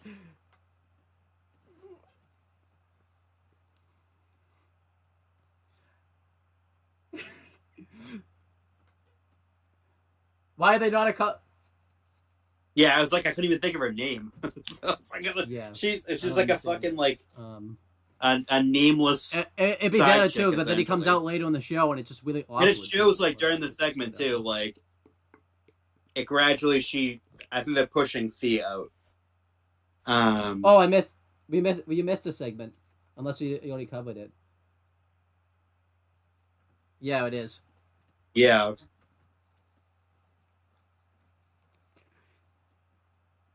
What do you think the surprise is?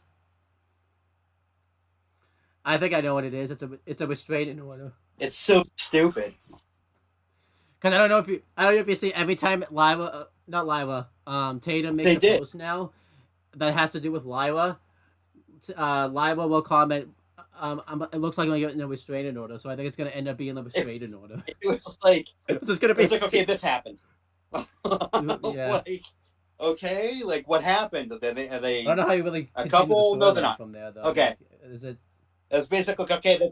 That's basically okay. This is an end to that now. But that's just such. Shawn Michaels will find a way to continue it though. That's it because he would be Shawn Michaels if he wasn't doing that. So. It's Yeah. and then so the Wolf Dogs have their segment, and it's the weird Tatum Paxley segment, where Lyra has a surprise for her if she stays backstage. Right. Nothing.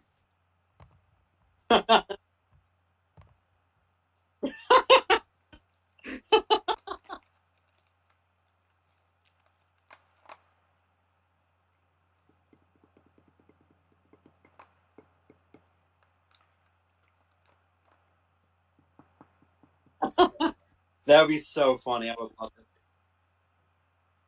Absolutely love it. You can't at that point. It's a fucking restraining order. How do you like? What is it? Oh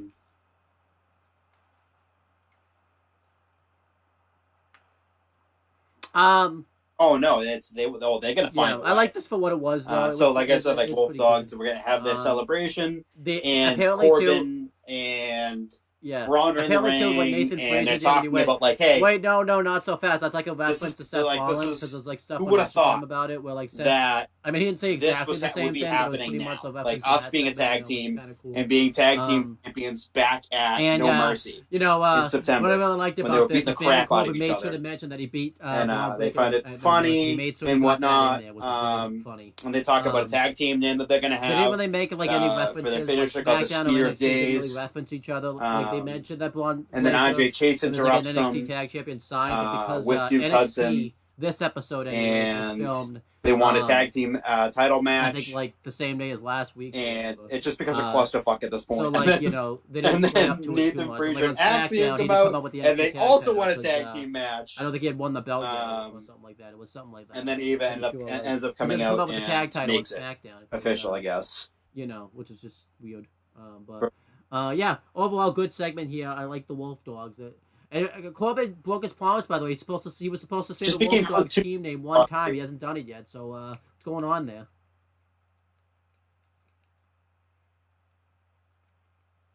Yeah.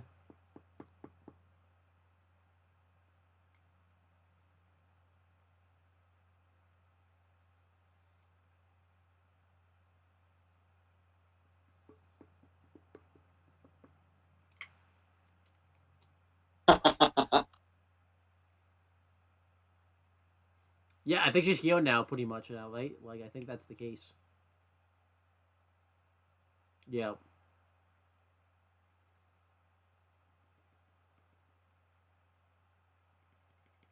It was.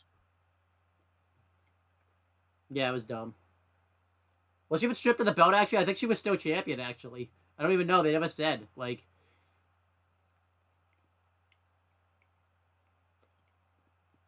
Yeah.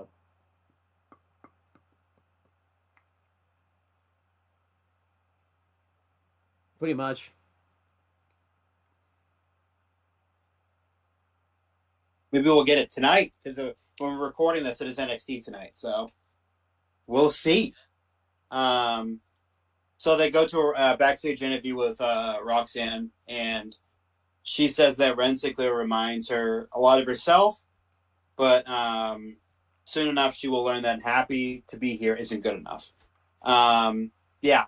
Thanks a lot, John. You ruined a great Oh, what was a gimmick before? Oh, yeah. Absolutely fucking ruined her. By having her have a fake anxiety segment and the stripping of it was so stupid. Dumb. Yep.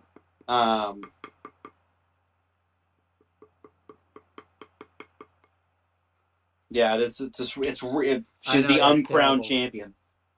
I will say I wasn't. Now we go to that match, and it's Roxanne Perez versus I will say I Bailey wasn't Jr. that impressed with this. Really good segment on the show. Really was like. And Roxanne won this time after Pop Rocks didn't get the victory. She made her tap out with the arm grab the only with thing the worth watching crossface. on the show was the Wolf Dog segment. Thought this match was just okay. I mean, it was a way to get Roxanne over, but I already hate.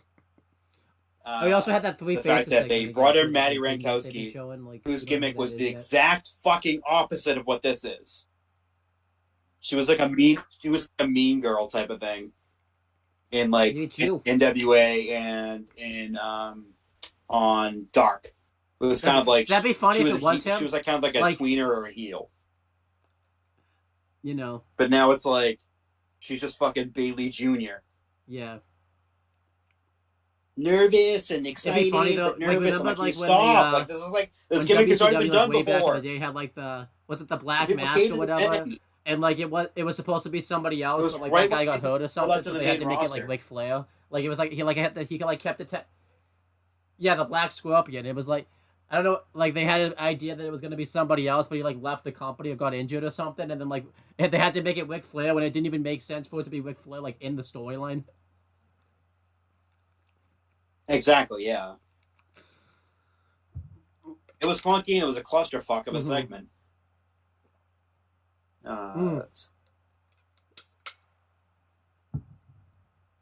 Yeah, but what happened? Like it was like it was supposed to be someone for Sin's past, but I think that guy like interesting to see who it is. Injured, and then they couldn't.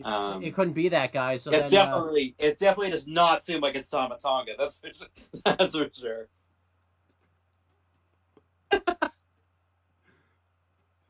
I just don't think it is because three faces. I don't know if that's like that's not really seems like a type of like his gimmick.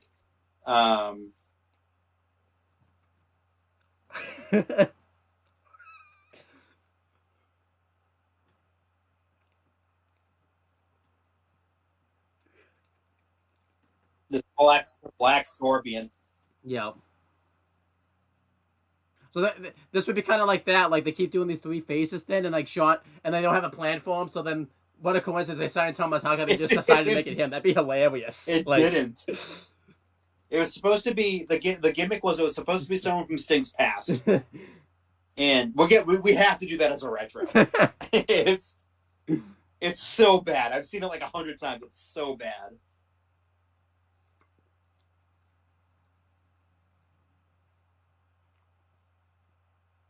Yeah, you were right, by the way. I forget who they said it was supposed to be. Remember you called them that? But it was someone from Sting's past, and then I said it's two quarters catch crew. I don't know if it's supposed to be Arn Anderson or something. I forget who it was supposed to be. But it ended up like making it Ric Flair, and then Jim Hurd, who was you can't seem to get the name of president of WCW at the time, was a fucking moron. You can't get the name of this faction. He didn't like Ric Flair, and he wanted to make him Spartacus, like a fucking WWE. He wanted to slap a terrible gimmick on him. And so Rick left and went to the WWF at the time. Remember we called it and I took remember the we world just kept title. fucking up the name so bad. Yeah, that's one thing about WWE recently, huh? No matter on the main roster and NXT, they can't seem to get their tag team names right. Like they all suck pretty much. That would be so funny. Yeah, what's the name of Pete Dunne and Tyler Bates? It would be such like shitty way to introduce them.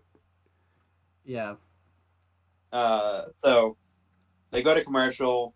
And then Metaphors backstage, and the no quarter catch crew come in, and they basically. Yep.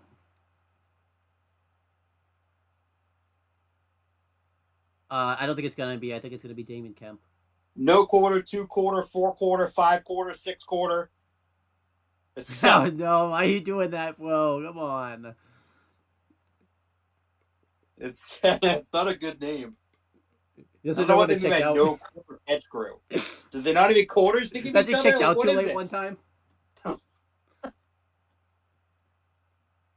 No, imagine he does. No, imagine Imagine he says, "Oh, we're gonna get so canceled for this," but we're already into it now. We have two Imagine catch crews, he says essentially. he can feel the vibrations in the wind. You know, sometimes the people in the New managers will Catch tap the Republic, wind and all whatever that the type fuck of it's stuff. called. And he thinks The British strong style. he mistakes it and kicks out too early or something like that. But they He gets hit with, basically say that.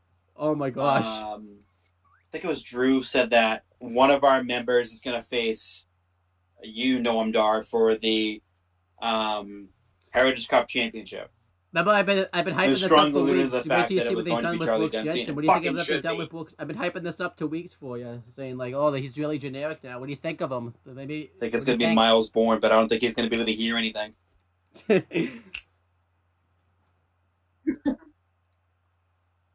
don't know when the bell rings. Yep.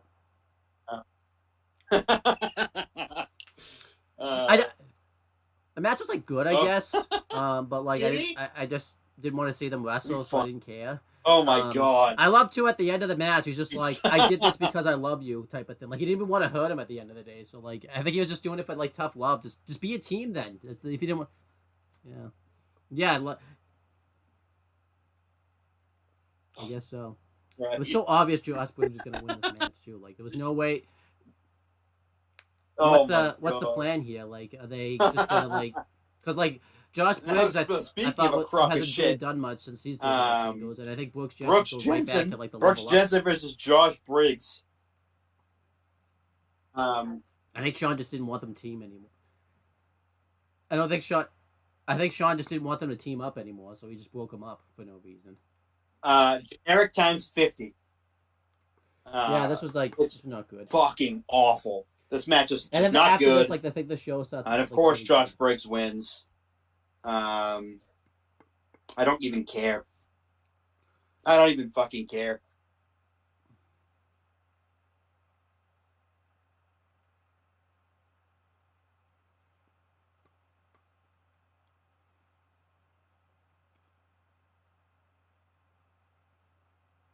He just loves him.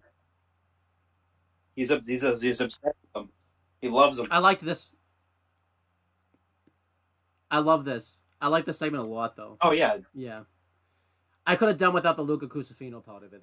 He shouldn't have been there. That's gonna be scary. I feel like Casey's gonna like. Oh my! This is scary. Main event, level up, baby. Let's go. Main event up. I'm scared. I think Luca Cusafino's gonna like get. He just murdered broke him by up Joe to be Gacy. on main event up, baby. Main up. Let's go. This is scary. Then they cut to Joe Gacy, and he's in the padded cell because he was put in a straitjacket. And then Luca Cusafino shows up and tells Dijak that this is illegal detention. And yeah, it is. Well, it is because he's fucking has him against his will. And Joe Gacy looks fucking insane the whole time. Awesome. I love it. Yeah, I like that they. I guess he's gonna be fucking Gacy's lawyer. I guess. to like. No more people at the barber shop anymore. I guess they're mad at Carmelo Hayes now. That he just turned on Trick Williams because like no one's there anymore. I guess the shop's over now. Like I guess like that's it. You should be. But I like this a lot though. He also challenged like Dragon off to like a title shot at some point. You won't see him ever again. But so now, they come back from break and Carmelo Hayes comes back. They come back and Carmelo Hayes is talking about the great memories that he had in the barbershop. Yep. With Trick Williams, and he allowed him to be the performer that he was. I guess so. And he just sounds really jealous. So, because he's jealous of Whoop That Trick. But yeah, it's a good segment. It really got over that. It's like a jealous heel gimmick.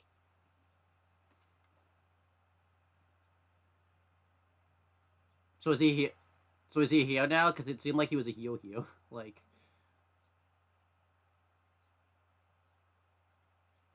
Yeah. I guess so.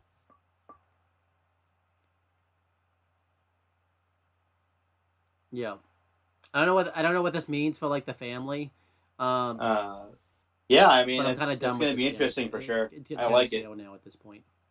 Now we have Ariana Grace versus JC Jane, and as quick as I said, that match was over. JC in a squash, and that's all. That's all she does. Is Ariana Grace gets squashed, so it doesn't even matter. Yeah, Just terrible. I think they ruined it by having Don't them even get like care. arrested and all that stuff. Don't even. This is what they're gonna do with Santino's daughter.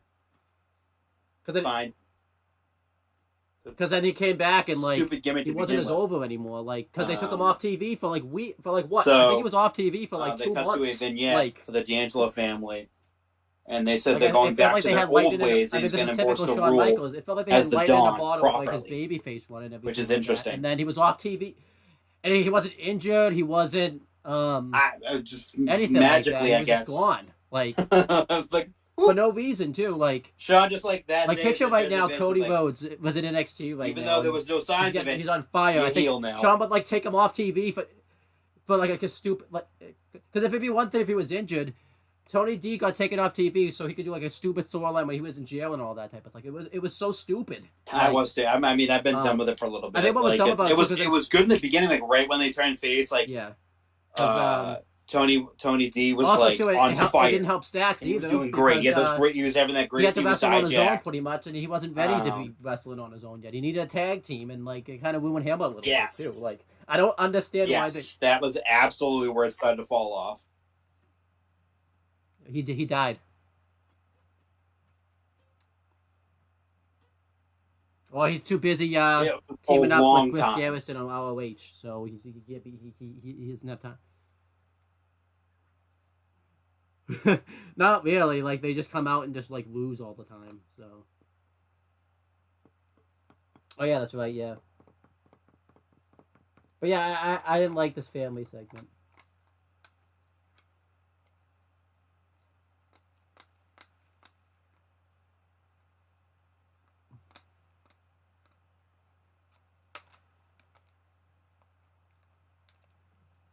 Yeah. It was dumb.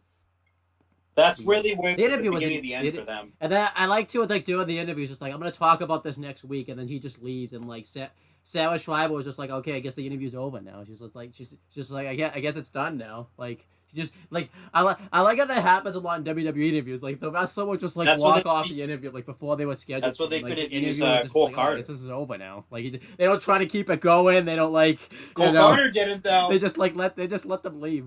Like. And I like to the interview, it just was just like, okay. So he's actually doing something? Shocker. I haven't seen him like fucking a year and a half.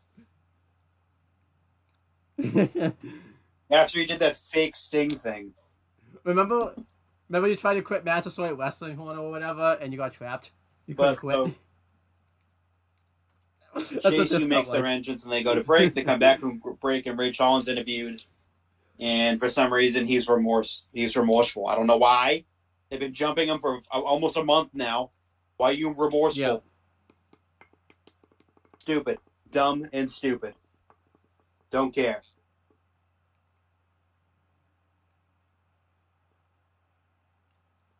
It's really good.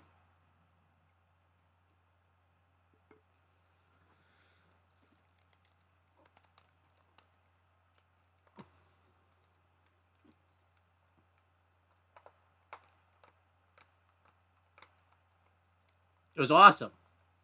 They don't. Yep. It's just done. It's just get the fuck out. Done. But I like that it happened. Guess this is because like they need to do something. Is where we make our exit.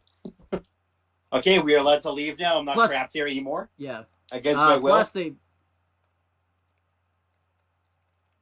yeah, maybe they'll explain that. Like maybe you know, or they may not explain it. They may just not show up in the main roster anymore. But I really like this a lot, though. The Good Brothers really. So they go backstage and they see Shotzi before she. Back on track. They see Shotzi when she had 2 healthy legs. They were never in NXT. 2 healthy knees. Shadow boxing backstage. Like the first one in NXT. And now we have Axiom and Nathan Frazier versus Chase U. for a number one contenders But championship this would be like the match. first time they've ever like had like a run in NXT. Like This is they a just really, kinda have, really like, a good match. few And Chase, you end up because coming they out skipped NXT. victorious So I'm kind of looking forward to see what to they can do down become in NXT. number one contenders for the NXT I Tag think Team they should win Championships. the tag And titles. then, They should be the post team that match, defeats. we have a random fucking surprise appearance by the Good Brothers, the who Wolf beat Dogs, the shit and they out should of win the Chase NXT U. tag titles just because, like, you know. Why that happened, There's not really a I lot to don't do with the main know. roster. They're kind of lost in the shuffle. I think NXT It they was can really so start to random. finally kind of like make a name for themselves for like a few months. Yeah, I mean, I say that though. I mean, I love we it. forget I who's loved booking it. NXT. They need exactly. They might do a story. That's awfully because don't forget what happened when they sent faces on the Garza main and Korea roster. down there. You know, they had like a storyline where they couldn't get along. Huh? Not just that. Don't you remember, like, in NXT, they had, like, this dissension storyline where they couldn't get along? You notice how that hasn't happened since they've been back up on the main roster? I wonder why. Not until they came back. I think they made 2 appearances down in NXT last year or 2 years ago when they made their return. I liked this a lot. It's really Yeah. creepy. He did have a condition, though. He said, yeah.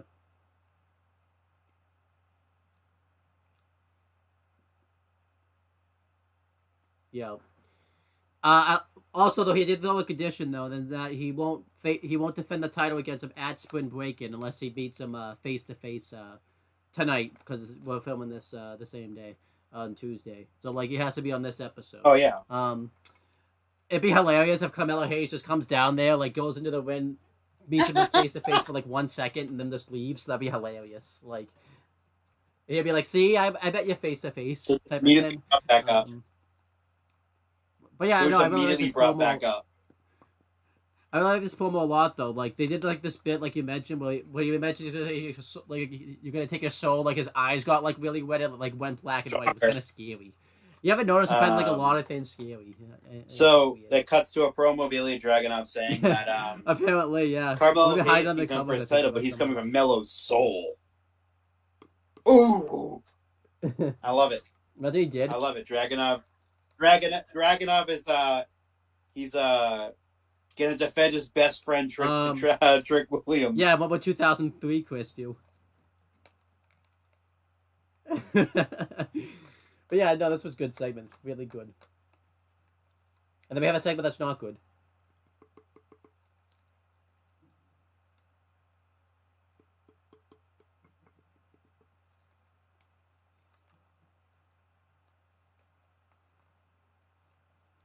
That was weird. It feels like, again, like NXT they realize isn't exactly 2 hours. They have to go a little over. It feels like Sean forgets about that every week. So he's like, shit, I gotta find segments to fill time, and he like just threw this Thea Hill, Fallon Henley segment together. Just be like, talk for like 2 minutes. That's all you need to do. You're terrified of everything now. 2 minutes.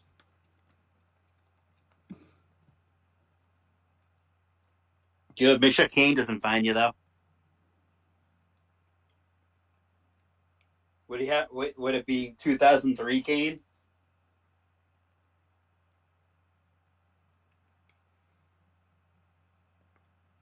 Poop his pants. Yeah. Yeah, what a real... Remember, like, the whole reason they're going after...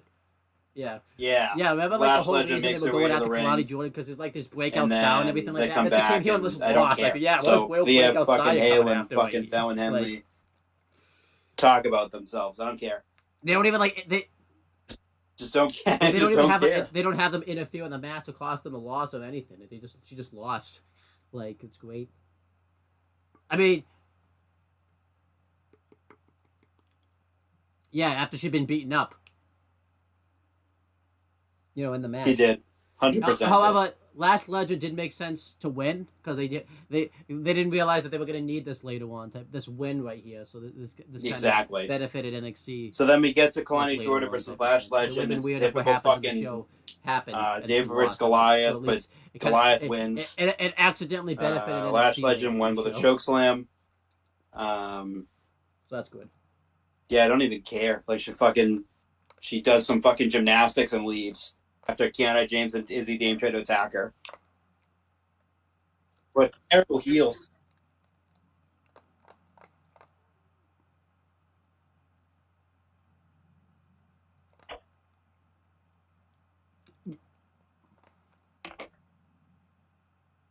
She is the.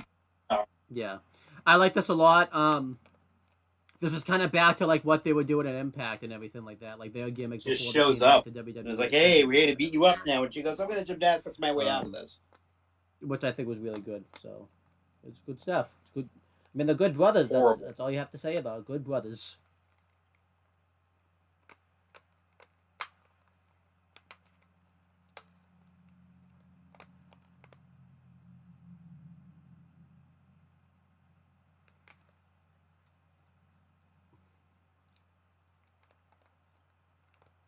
Yep. Yeah. So now, the Good Brothers are interviewed, and they say they're in if they're going to be in NXT for as long as they like, and they're going to magic killer everyone if they want to, and well, no, that's not what state happened. their She claim said for the tag it was an team open challenge, championships. and Last Legend just happened to accept the open challenge. Really good segment. I love it. If they're going to be there for a while, I like that.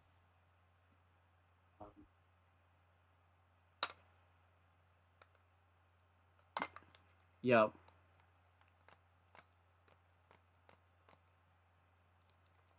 Yep. They're very good brothers. Now we get to that main event. It's Laura Valkyrie versus Shotzi Blackheart for the NXT Women's Championship. And as we alluded to earlier, Shotzi tries to go for a fucking Hangman's DDT to the outside, and she jumps down to the mat and blows out her ACL. Now she's going to be out 9 months. You know, shit happens sometimes. I'm not going to critique this match too much. Lyra won by stoppage. But I'm not going to critique this match too much because obviously she didn't want to they win had that to way. really scramble. So and Ava comes like out that. and so like I'm not going to critique the match, but Lash Legend a title shot. The Lash Legend Lyra match because like they had to call that on the fly and everything like that. What was kind of weird about it, you know, was they did the picture-in-picture and they like showed it like being like attended to and everything like that. It was just kind of weird. They also I think had to film a segment like in between this, like I think later on still because anyway. They had like a LOL. Like they had a segment backstage with walks in. So Lyra wins and she's still the NXT Women's Champion. You know, there was an open challenge and she talks about Shotzi because the match was looking like it was really set to pick up. Like I think they filmed that segment last minute at any moment in time. I mean, into like the show and everything like that because it was just kind of just seeing it like over again. So she jumps straight. Again, down. I'm not going to critique this too much because there's a lot of force coming down on that knee. Like, so I assume Last Legend just happened to be backstage. Sometimes it's good. That time, boom, just blows it out. You can't really critique this too much because like they had to come up with something very last minute. It's wrestling. Fuck LA is what they say. Yeah. I mean, the good thing is at least like all the wrestling companies now are like good at like stopping matches when they need to like be stopped and everything like that. Like you know, immediate stoppage. Like a few weeks ago, what happened with like Carmelo Hayes and you know, Austin Theory, and then what happened with like Fabian Aichner. At least the match just stops. They don't like continue the match or anything like that. So that's good. On the fly.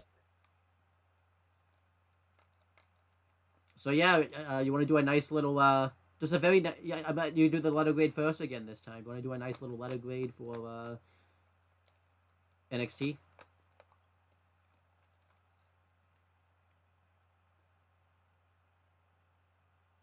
Yeah.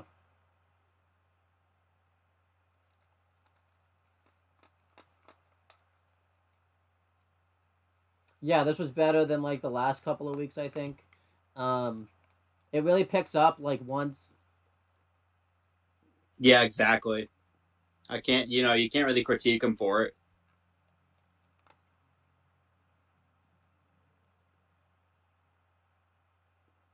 Yeah, definitely. But like, I think the first I would say like the first half hour of the show, from what I remember, was like a bit rough to kind of get through and everything like that. So, yeah, so that's just good stuff. Now let's do some nice little news breakage. We never talked about this yet. Yeah, exactly. I agree with that too. Yeah. Yeah. What was it? Oh, Bobby Roode is pretty much going to retire at this point now. He I did an give this interview with Chris a Van B Vliet minus. last week, and it's I revealed thought the that show was good. I thought the show was he pretty good, much can not come back great. to wrestling now. He's So, cleared good to nuts. return and everything like that. But he's an Good, agent now backstage.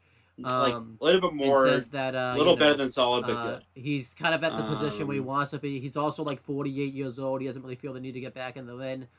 I think it would I'm have been actually better okay with if the that. match. You know, I think he I could think be a it would really have good been a agent lot backstage, better really good if I would have bumped it up a grade. mind behind the Had scenes to have backstage. there And been everything like a that. decisive So, winner in you know, the I'm cool with women's that. championship match, and Shotzi not It gotten kind of hurt, sucks I think though it would because I have bumped really it up wish because I think that match would have been awesome. because he got hurt like at a terrible time, like right before Triple H took over. Pretty much, I think like you know if he had been healthy, I feel like Triple H would have pushed him to the moon and everything like that.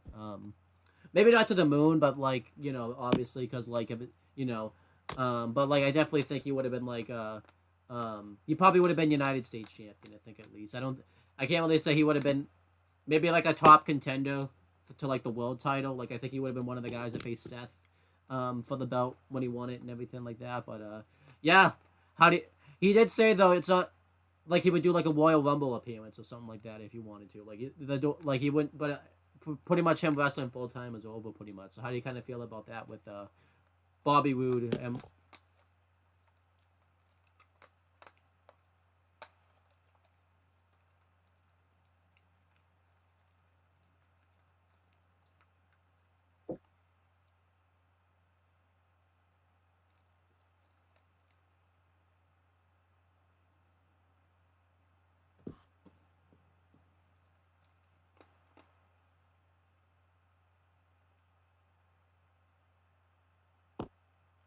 Yeah,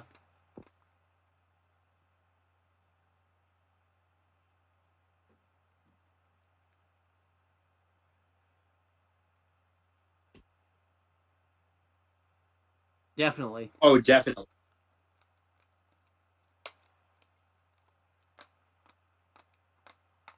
Yeah, I would.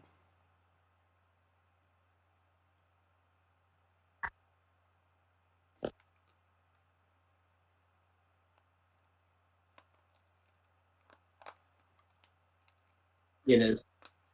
Um, I think his best asset right now is his knowledge and uh, mentorship Yeah, more than definitely. so than being in the ring. And then I've been seeing this Originally, make the rounds today. when he It looked like was Drew's resigned. signed to Like, WWE's little this is the tidbit, first time I've heard like he wanted to positive be that an he's agent. He actually wanted to be a re-signed with the producer. company. So that run with NXT was never going to happen. He Okay. originally signed on to be So that was probably misreported. a Then, but, producer. you know, we have to wait and see. If it was So official. we got I really don't more have out of anything him. to They say got about that. WWE got more out of him than they expected. And even still being in the Vince era, Vince still pushed him very well. All right. Despite him being a lot older than he likes to push talent. So like yeah, that. we'll have to wait and still see you on that. He was you know, still, maybe if he but starts he being was so still pushed. delusional and just re-sign his contract. You know? Very, he was still Re-sign pushed that very contract, well. or he'd stop being delusional. Yeah. And yeah, I mean, him being in his almost his late 40s now, I don't see an in-ring return in the future. Like having like he's they buying said, a new like a car or Rumble appearance something, would be cool, but like full he time, accidentally signs a contract to WWE. I just of, don't like, see the car it. that he just bought. That'd be hilarious. Like just trick it, just trick him. Like put like in the fine print. Oh, by the way, you also just re-signed with WWE. By the way, like anything else news-wise before we talk about it's the not. game? It's still same as usual. What's that?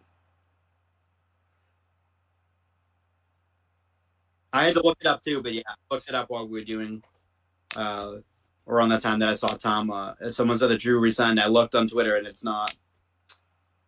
It's not. It's not. All reports are saying that he has not resigned yet. Yeah. Oh yeah, that's a pain. All you gotta do, put the fucking pen to paper, sign that name. Hey, at least.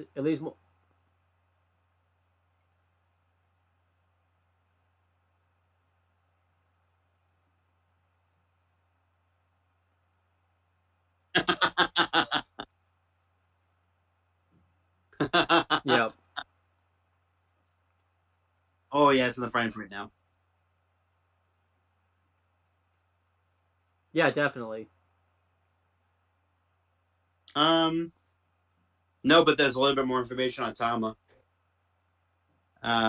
He said that he wants to be with his family more and does not want to continue missing out on his children growing up. Yeah. In addition to wanting to be with his, spending more time with his wife. So I guess that gives him more, because he lives in Florida. So he had to keep traveling from Florida to Japan and doing months and months away from his family. This allows him to be around his kids more often. And now it's Right. it's Yeah. 3-4 times a week now Yeah. that he's home, Which as is opposed definitely a to good thing. hey, I'm looking forward to seeing what he does. he's going on a fucking tour of Since he lives in Japan, Florida, he's probably going to start in NXT. and he's going to be gone for 3 months. Doesn't have to do a lot of dates in the beginning, so he can kind he's missing out on birthdays. He's missing out on special time with his wife. Like it's and everything like that weighs on guys. But yeah, anything else? And I think that's part of the reason why, like Carl Anderson and Luke Gallows signed with WWE originally back in 2016. We have the roster announced because they wanted to spend more time at home with their families. I'm kind of glad we waited to do this because now we have and that allowed them to do that. And then of course they went to Impact and they have less of a schedule there. I'll go through the full roster first. We talked about this off air, but we're not going to do the they're back in WWE, so that's overalls or anything like that. The ratings, as they get you can just change it in the game anyways.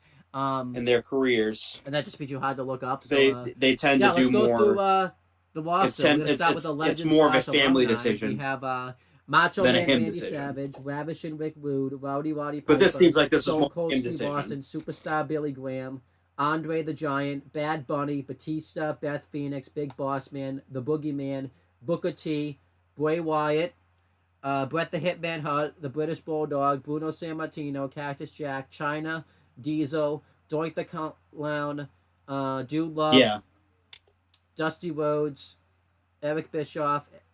But before that, Eddie Guerrero. I skipped over Eddie Guerrero. Let's talk about the game because there is some stuffs.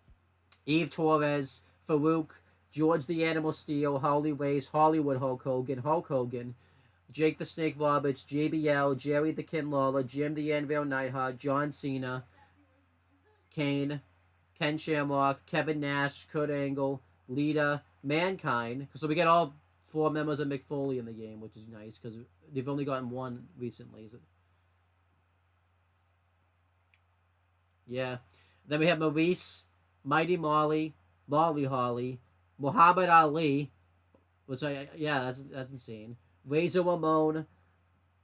I know. When I just saw that, I thought I almost read it. Mustafa Ali because I was like, wait, what? But no, it's Razor Ramon, Rick Steiner, Ricky the Dragon Steamboat, Rikishi. Rob Van Dam, which is insane, because he's been doing a lot of AEW appearances, but they probably had him scanned in before any of that happened. So, Ronda Rousey, which is also insane, but again, they probably had her scanned in before everything happened.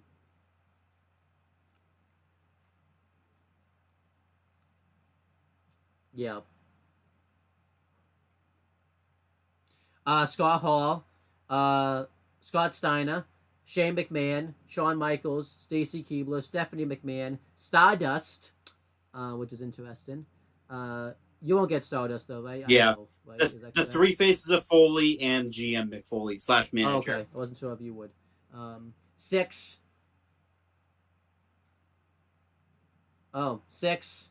Ted DiBiase, The Fiend, The Hurricane, The Rock, The Undertaker, Triple H, Trish Stratus, Tyler Breeze, Ultimate Warrior, Umaga, Uncle Howdy, which is interesting that he's in the game because he never had a match or anything like that. So it'll be interesting to see what his moveset will be like.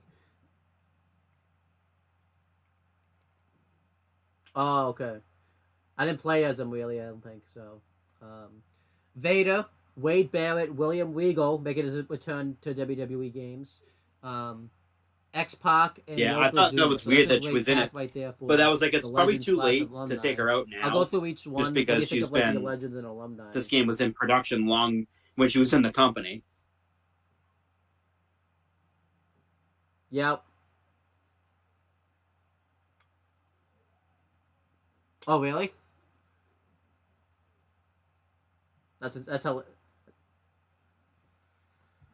I will. Okay. Yeah. Well, that's the one I pre-ordered specifically for that reason.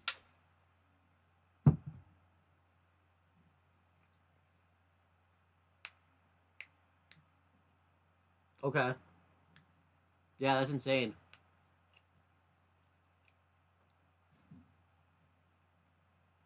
He was in Yeah. 2K22 or 3. That's insane.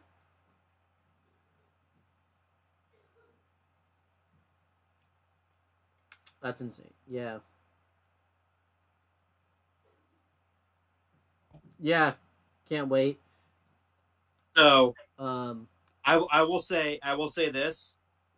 All these are awesome. Superstar Billy Graham. Well, tidbit on him. This is his first I'm WWE happy video about game. that. They wait till after he died to put him in the game. Yeah. Because he was in the Legends of Wrestling series. So this is his first appearance in a WWE game ever. George the Animal Steel. This is his first appearance since the legendary SmackDown Here Comes the Pain. And I think this is I don't know if Mighty Molly was in the last game. No, I haven't looked at the last DLC few. yet. I can't remember. But if so, AEW. It's her first appearance in the game. I think since WrestleMania 18.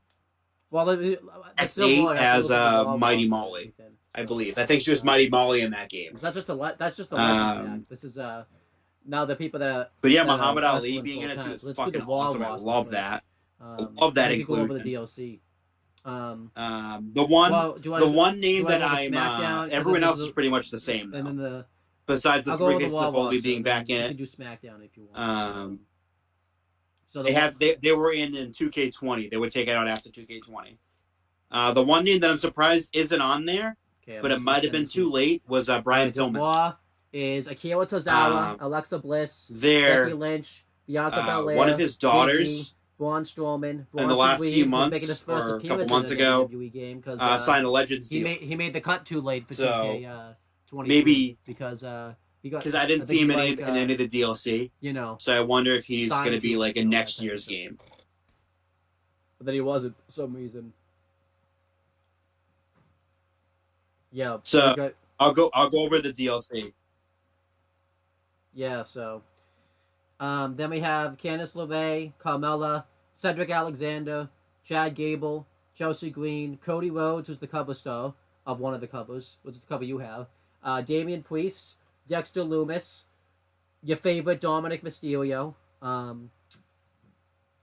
Drew McIntyre, Eric of the Viking Raiders, Finn Balor, Fabian Aichner. I almost did that. You do Raw, I'll do SmackDown, Walter. You do NXT, and I'll do the DLC pack. Not doing that. I'll do all of them. Oh, damn. Just stuck to that forever now. Funny thing is, you never would have had to tell. If you never told me, I never would have known. You know that, right? I never would have known about it. Yeah. But he was supposed to be a DLC. Ivar, JD McDonough. He was supposed to be a DLC. Johnny Gargano, in 22, I believe. Kingston, Liv but Morgan, they released him and then they took him out. They took out his DLC. I almost did that too. I almost did that. Max, Maxine Dupuis. I almost said. Really? Yeah, probably. I almost said her brother's name. By the way, what would have happened? Would I have had to call LA Knight? Would I have had to call LA Knight that name again? Like if right there. Natalia. Oh, by the way, Nikki Cross. I call them Lexus Otis, King, so I got to call them Piper that Niven, now. Raquel Rodriguez, Rhea Ripley, Ricochet. I was like, shit! I said it when Sami you were Zayn, gone. I was like, Seth God damn it! I gotta say Shayna it now. Baszler, Shinsuke Nakamura, Sonya Deville, Tegan Nox, The Miz, Tommaso Ciampa, Valhalla. I feel like I have to be Xavier honest Stop. because then you're gonna rewatch the video back and you think, hey, solid. You said this. I like that. You want to read the SmackDown one now?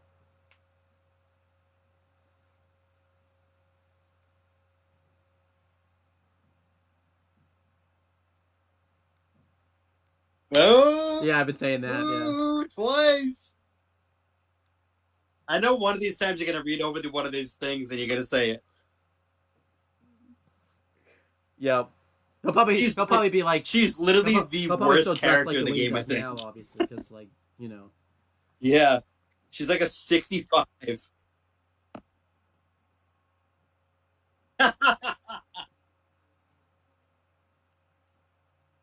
Hell yeah. Pretty much, yeah.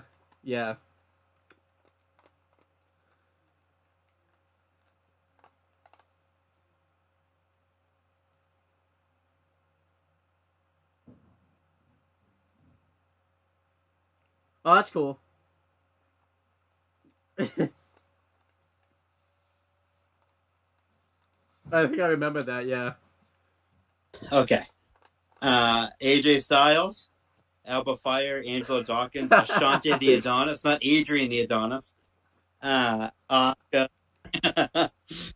Asuka, Austin Theory, Bailey, Bobby Lashley, Pete Dunne, not Butch anymore, but it was too late to change that.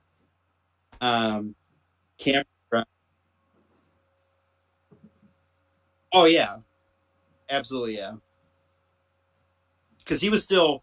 They dropped that like weird like brawling brutes, mute leprechaun. Yeah, it's a lot of people on Fucking SmackDown. style of him, and he just became Pete I feel like Dunne most of these anyway. people on the SmackDown Eventually, roster aren't even on SmackDown. Like I don't even think Omos is on Smack. I think he's on. Isn't he on Cameron Raw? Grimes, like, he's not even on Charlotte Flair, Cruz like, del Toro, Dakota Kai, Elton Prince, Grayson Waller, Isla Dawn. We're actually getting an updated Grayson Waller. Okay then. Which is like his gimmick was so out of date. His attire and everything was so out of date by the time the game came out. But Omos is definitely not on SmackDown. I don't think he's on SmackDown. So he had like the fucking blue attire, and that was like he had stopped using that like months and months ago. All right, let's go through the NXT roster. Isla Dawn, Io Sky, Jimmy Andre Uso, Chase. This is like the hugest Joaquin Wilde, Carl Anderson, Karrion Kross, Katana Chance, Kaden Carter, Chase, Kevin Owens, Angel Kit Gaza, Wilson, who's not LA in Knight, NXT anymore. Logan Paul, Luke Gallows, Meech and Mia Yim, I don't get Montez this one Ford, because he hasn't been MVP, in NXT in Omos, like months. Randy Orton, like, Rey that doesn't even Mysterio, make Rich sense. Owen, Like, Robert and I don't Roode, get, Roman there's no way it Reigns, was too Santos late to Escobar, change that Scarlett, because like he hasn't been Sheamus, in NXT Shotzi, since like Solo Sikoa, the draft. Tamina, Like, Xia what the Li, hell's going and on Zelina here? Vega. Jesus Christ. Maybe they didn't know because he hasn't been on Raw, so it hasn't been on SmackDown, so they probably thought he was still in NXT. Then we have Axiom. That's good. That's good.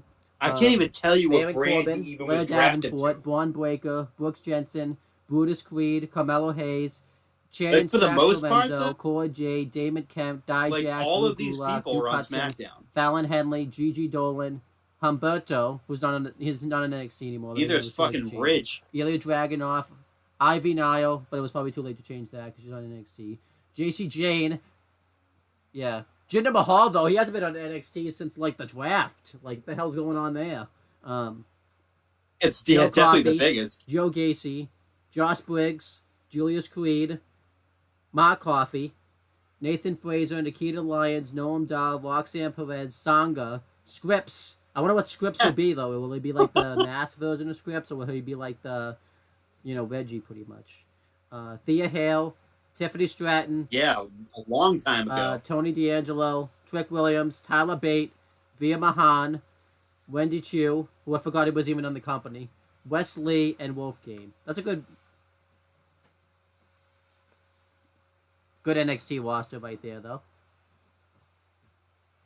And then the managers are Adam Pearce, B-Fab, Bobby the Brain Heenan, Kathy Kelly, Mick Foley, Miss Elizabeth, Paul Bearer, Paul Heyman, and Theodore Lawn. I'm happy. I like the NXT roster, and I like the managers. I think the managers are really good. And with the Creed, too. Oh, that's cool. That's cool. Now, do you want to take us through, like, the DLC packs?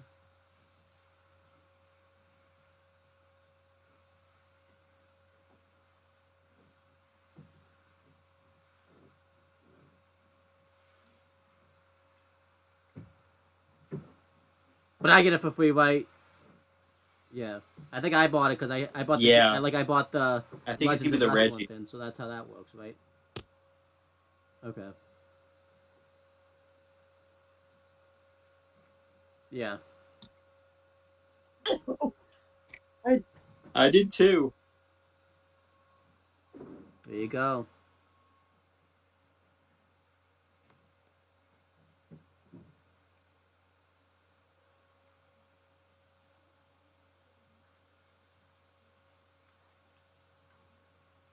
I like that.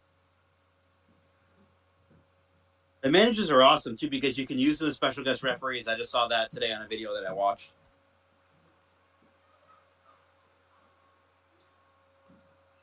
Yep. I'll take it. I'll do all the DLCs. So DLC pack 1 is called. This is Yep. with season pass, I believe. You get all these for free if you buy season pass. But if not, you have to pay. Yeah.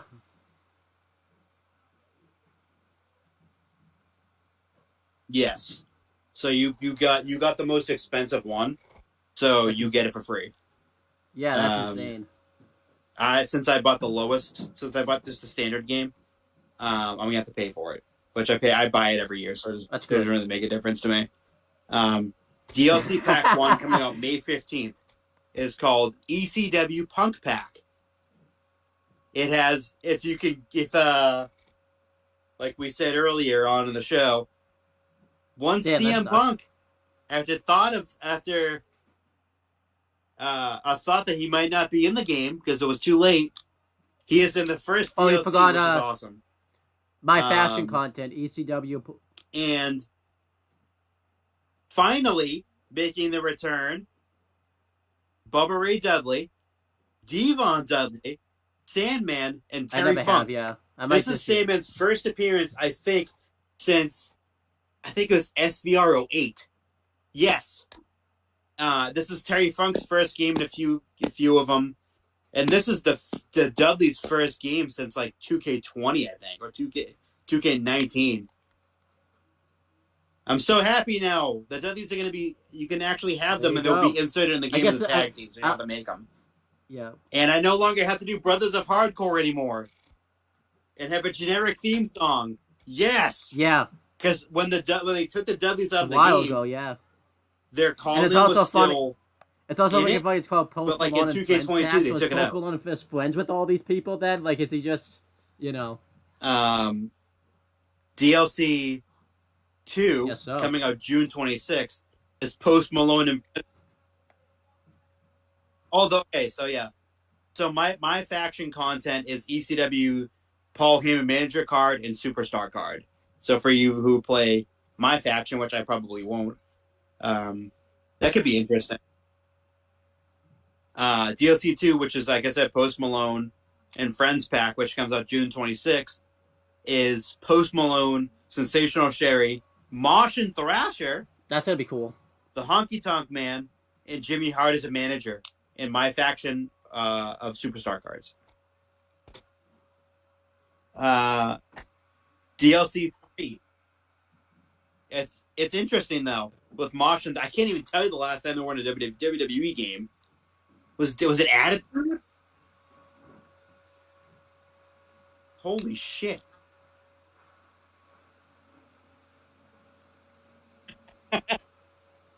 He's absolutely the best of friends with every single one of these people who are alive, which is everyone but Sherry. Kind of weird live. Yeah. So now this is sort of TBA, but it's DLC 3 pack. It's the Pat McAfee pack. Comes out July 24th. It's Pat McAfee and playable co-host Stay Tuned for more info, which, if you don't know, Pat McAfee has a show on ESPN called The Pat McAfee Show, and it streams on YouTube. It's most likely going to be some of his co-hosts and friends who are going to be in the game. And so maybe like AJ Hawk or Boston Connor and a couple other guys. But in my faction content is just Pat's friends and whatnot. Yeah, that's insane. Now, DLC 4 coming out September 20th is Global Superstars Pack. Stuff. I can't which wait is to Jade Cargill, Nia Jax, Michelle McCool, Carlito, Kairi Sane, a lot of Valkyria and I Dragon don't play League. My Faction, but I hear And then, of course, the My some of Faction people using My content Faction, you is can't, their use cards in in the the game, So in the I think My a lot of Faction people hoping they fix that issue this year. part. And then the last one, just there you incredibly interesting, is DLC 5, which is WCW Pack, which is the return of Diamond Dallas Page, the Iron Sheik, Mr. Perfect, the Great Muda's first time in a WWE game, and Lex Luger making his return to WWE games. That's cool. And the My Faction. So maybe I will play My Faction if you use it in the game cards for that also too. So. That is November 13th. So they decently spaced these out. In between each other, so they give you time to, but it's between the Global Superstars pack and the WCW pack. It's like 2 months. Yep. It's like 2 months per. Awesome.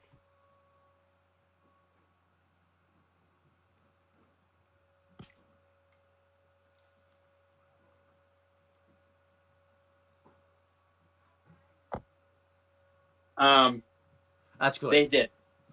So you will be able to use My Faction cards, My Faction card players in the game.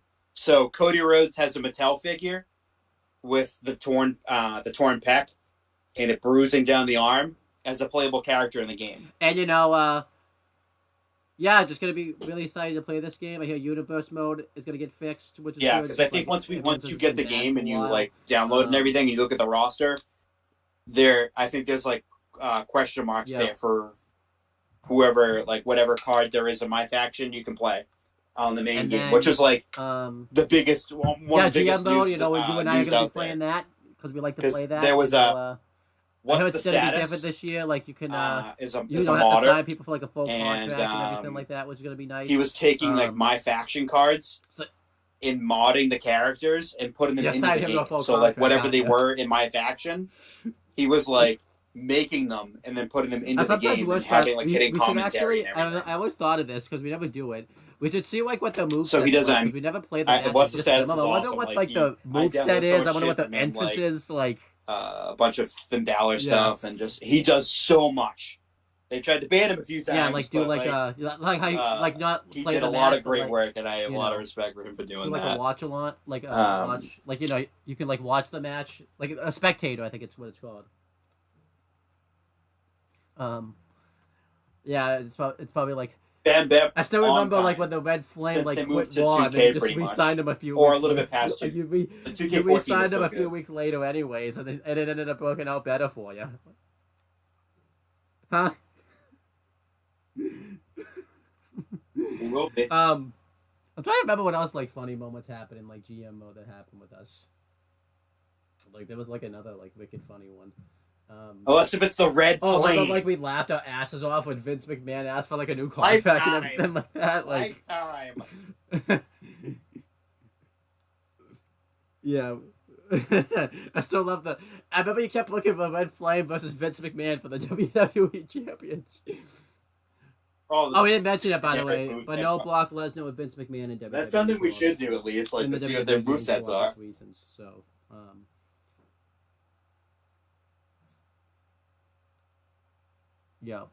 Yeah. Oh, we were supposed to read the showcase mode because they're doing the. Spectate.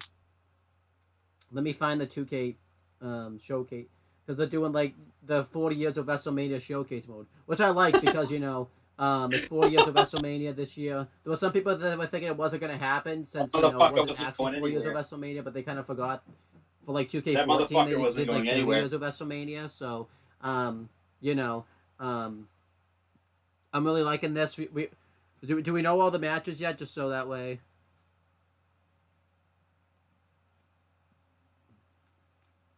I'm just gonna read this.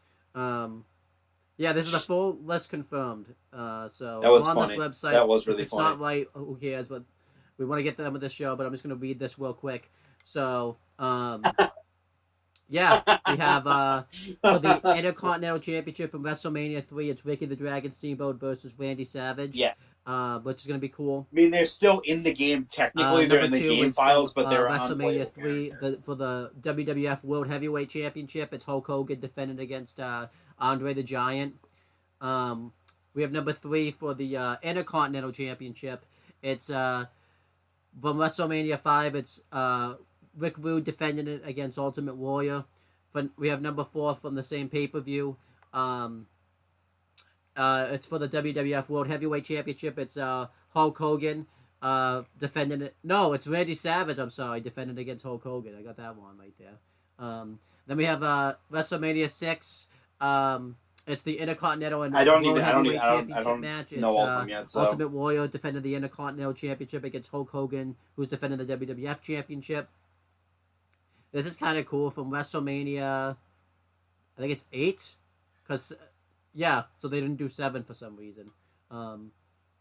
It's for the Intercontinental Championship. It's Bret Hart who's challenging Roddy Piper for the title, and then from WrestleMania 10. We have the ladder match for the Intercontinental Championship. It's Razor Ramon defending against Shawn Michaels. And then we have WrestleMania 13, the submission match between Bret Hart and Stone Cold Steve Austin. Then we have WrestleMania 17.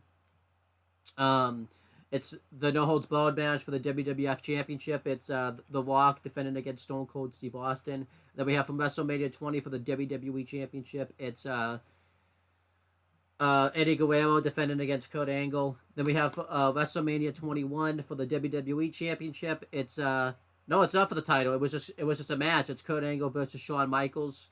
And then we have WrestleMania 25. It's Undertaker versus Shawn Michaels. This one may not be right because this might be out of the game. They have WrestleMania 30, Brock Lesnar versus Undertaker. That match probably isn't going to be in the game. But whatever. I'm just going to keep reading this. Then we have from WrestleMania 31, it's Randy Orton versus Seth Rollins. WrestleMania, the same pay-per-view. It's for the WWE World Heavyweight Championship. Brock Lesnar defending against Roman Reigns. I don't know how that'll work, because, like, at one point you have to play as Seth. So I wonder if, like, you play as one of the characters, and then, like, when Seth comes out, you just play as him. Yeah. Then we have for WrestleMania 35, it's for the Raw and SmackDown Women's Championships. It's Becky Lynch, who's challenging for both titles, facing Raw Women's Champion Ronda Rousey and SmackDown Women's Champion Charlotte Flair. Then we have WrestleMania 36. It's the Firefly Funhouse match. It's going to be The Fiend Bray Wyatt versus John Cena. That match would be fun to play. I wonder how that's going to work. Because it really wasn't even a... Because there's no physicality in that match. I don't know how that works. Like, then this one would be cool to play. WrestleMania 38. Stone Cold Steve Austin versus Kevin Owens. And then we have from WrestleMania 39 for the SmackDown Women's Championship, Charlotte Flair defended against Rhea Ripley, and then and then from the same pay-per-view, for the Raw Women's Championship, it's Bianca Belair defended against Asuka, and then we have the same pay-per-view for the Universal Championship. It's Roman Reigns. I'm sorry, the Undisputed Universal Championship. It's Roman Reigns defending against Cody Rhodes. You're gonna have to beat down Cody. How are you gonna do that? You're gonna have to beat up Cody Rhodes. We even play that match.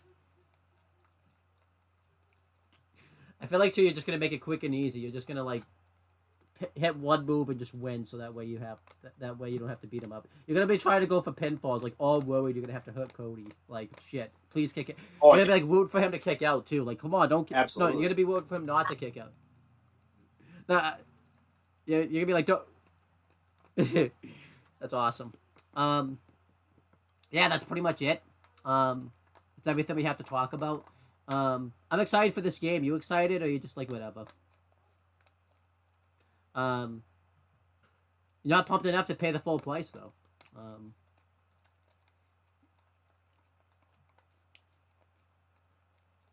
Not mine. So I bet your bank account's laughing at my bank account right now, being like, "Yeah, you just spent a lot of money on a game you know." Yeah, you and I are going to play massive GM mode on this game. You and I are going to play massive story mode on this game. We're going to play this game until you're sick of this game. You're just going to, like, throw it in the trash. That's how much we're going to play this game. You're going to be so sick of this game, you're just never going to want to see me ever again. You're just gonna be like, come on, do we have to play this game? And I'm like, yeah, we're playing this game today. I was like, come on, we have to. Yep. Like, you're not gonna want to play it anymore by the time, everything Kick happens. out! No kick out! I'm done, please. But yeah, that's pretty much it. We went 3.5 hours, but it's pay-per-view week. It's okay. I like how we went 3.5 hours, but the things we talked about was we only talked about the pay-per-view for like 45 minutes. Everything else we talked about was just a bunch of like. Pump it. I don't know how that happened. I don't know how that happened, but anything you want to talk about? My or, bank like, account's plug, thanking or, me like, later, so. Say before we end the stream. You gotta plug something. It is. Even AEW. Okay. All right. And then as for me, just check out this baby. channel. Check out this channel on the Talkinator and Casual Mania. Just check it all out. Check out Zero's channel. Check out Chris's channel, even though he doesn't have a channel, but still try to find it anyways to see if it'll pop up. Never gonna play it ever again. But if you have a YouTube channel out there that's someone made for you that you don't even know. Oh, you do? Okay. You don't make any videos. You gotta upload stuff on. You have to upload stuff on there. All right then. I'm still gonna give you like the password to like my channel so you can get YouTube. Besides Studio, the that way. Not YouTube Studio, YouTube Premium, so you don't have to deal with the ads anymore. So, yeah, I'm giving you that. So we'll see. But anyhow, that's pretty much it, guys. And since we recorded in the past, we will talk to you. I don't actually. In the future. Say goodbye. Just watch wrestling, I guess. Watch whatever you feel like. Always support Cody Rhodes.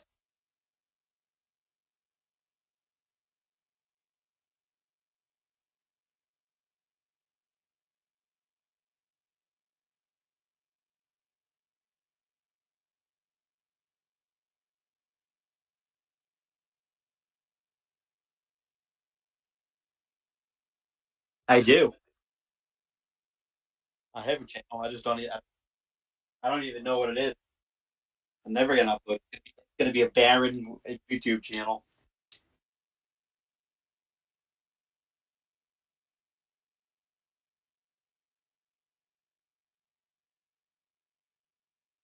Oh fuck yeah!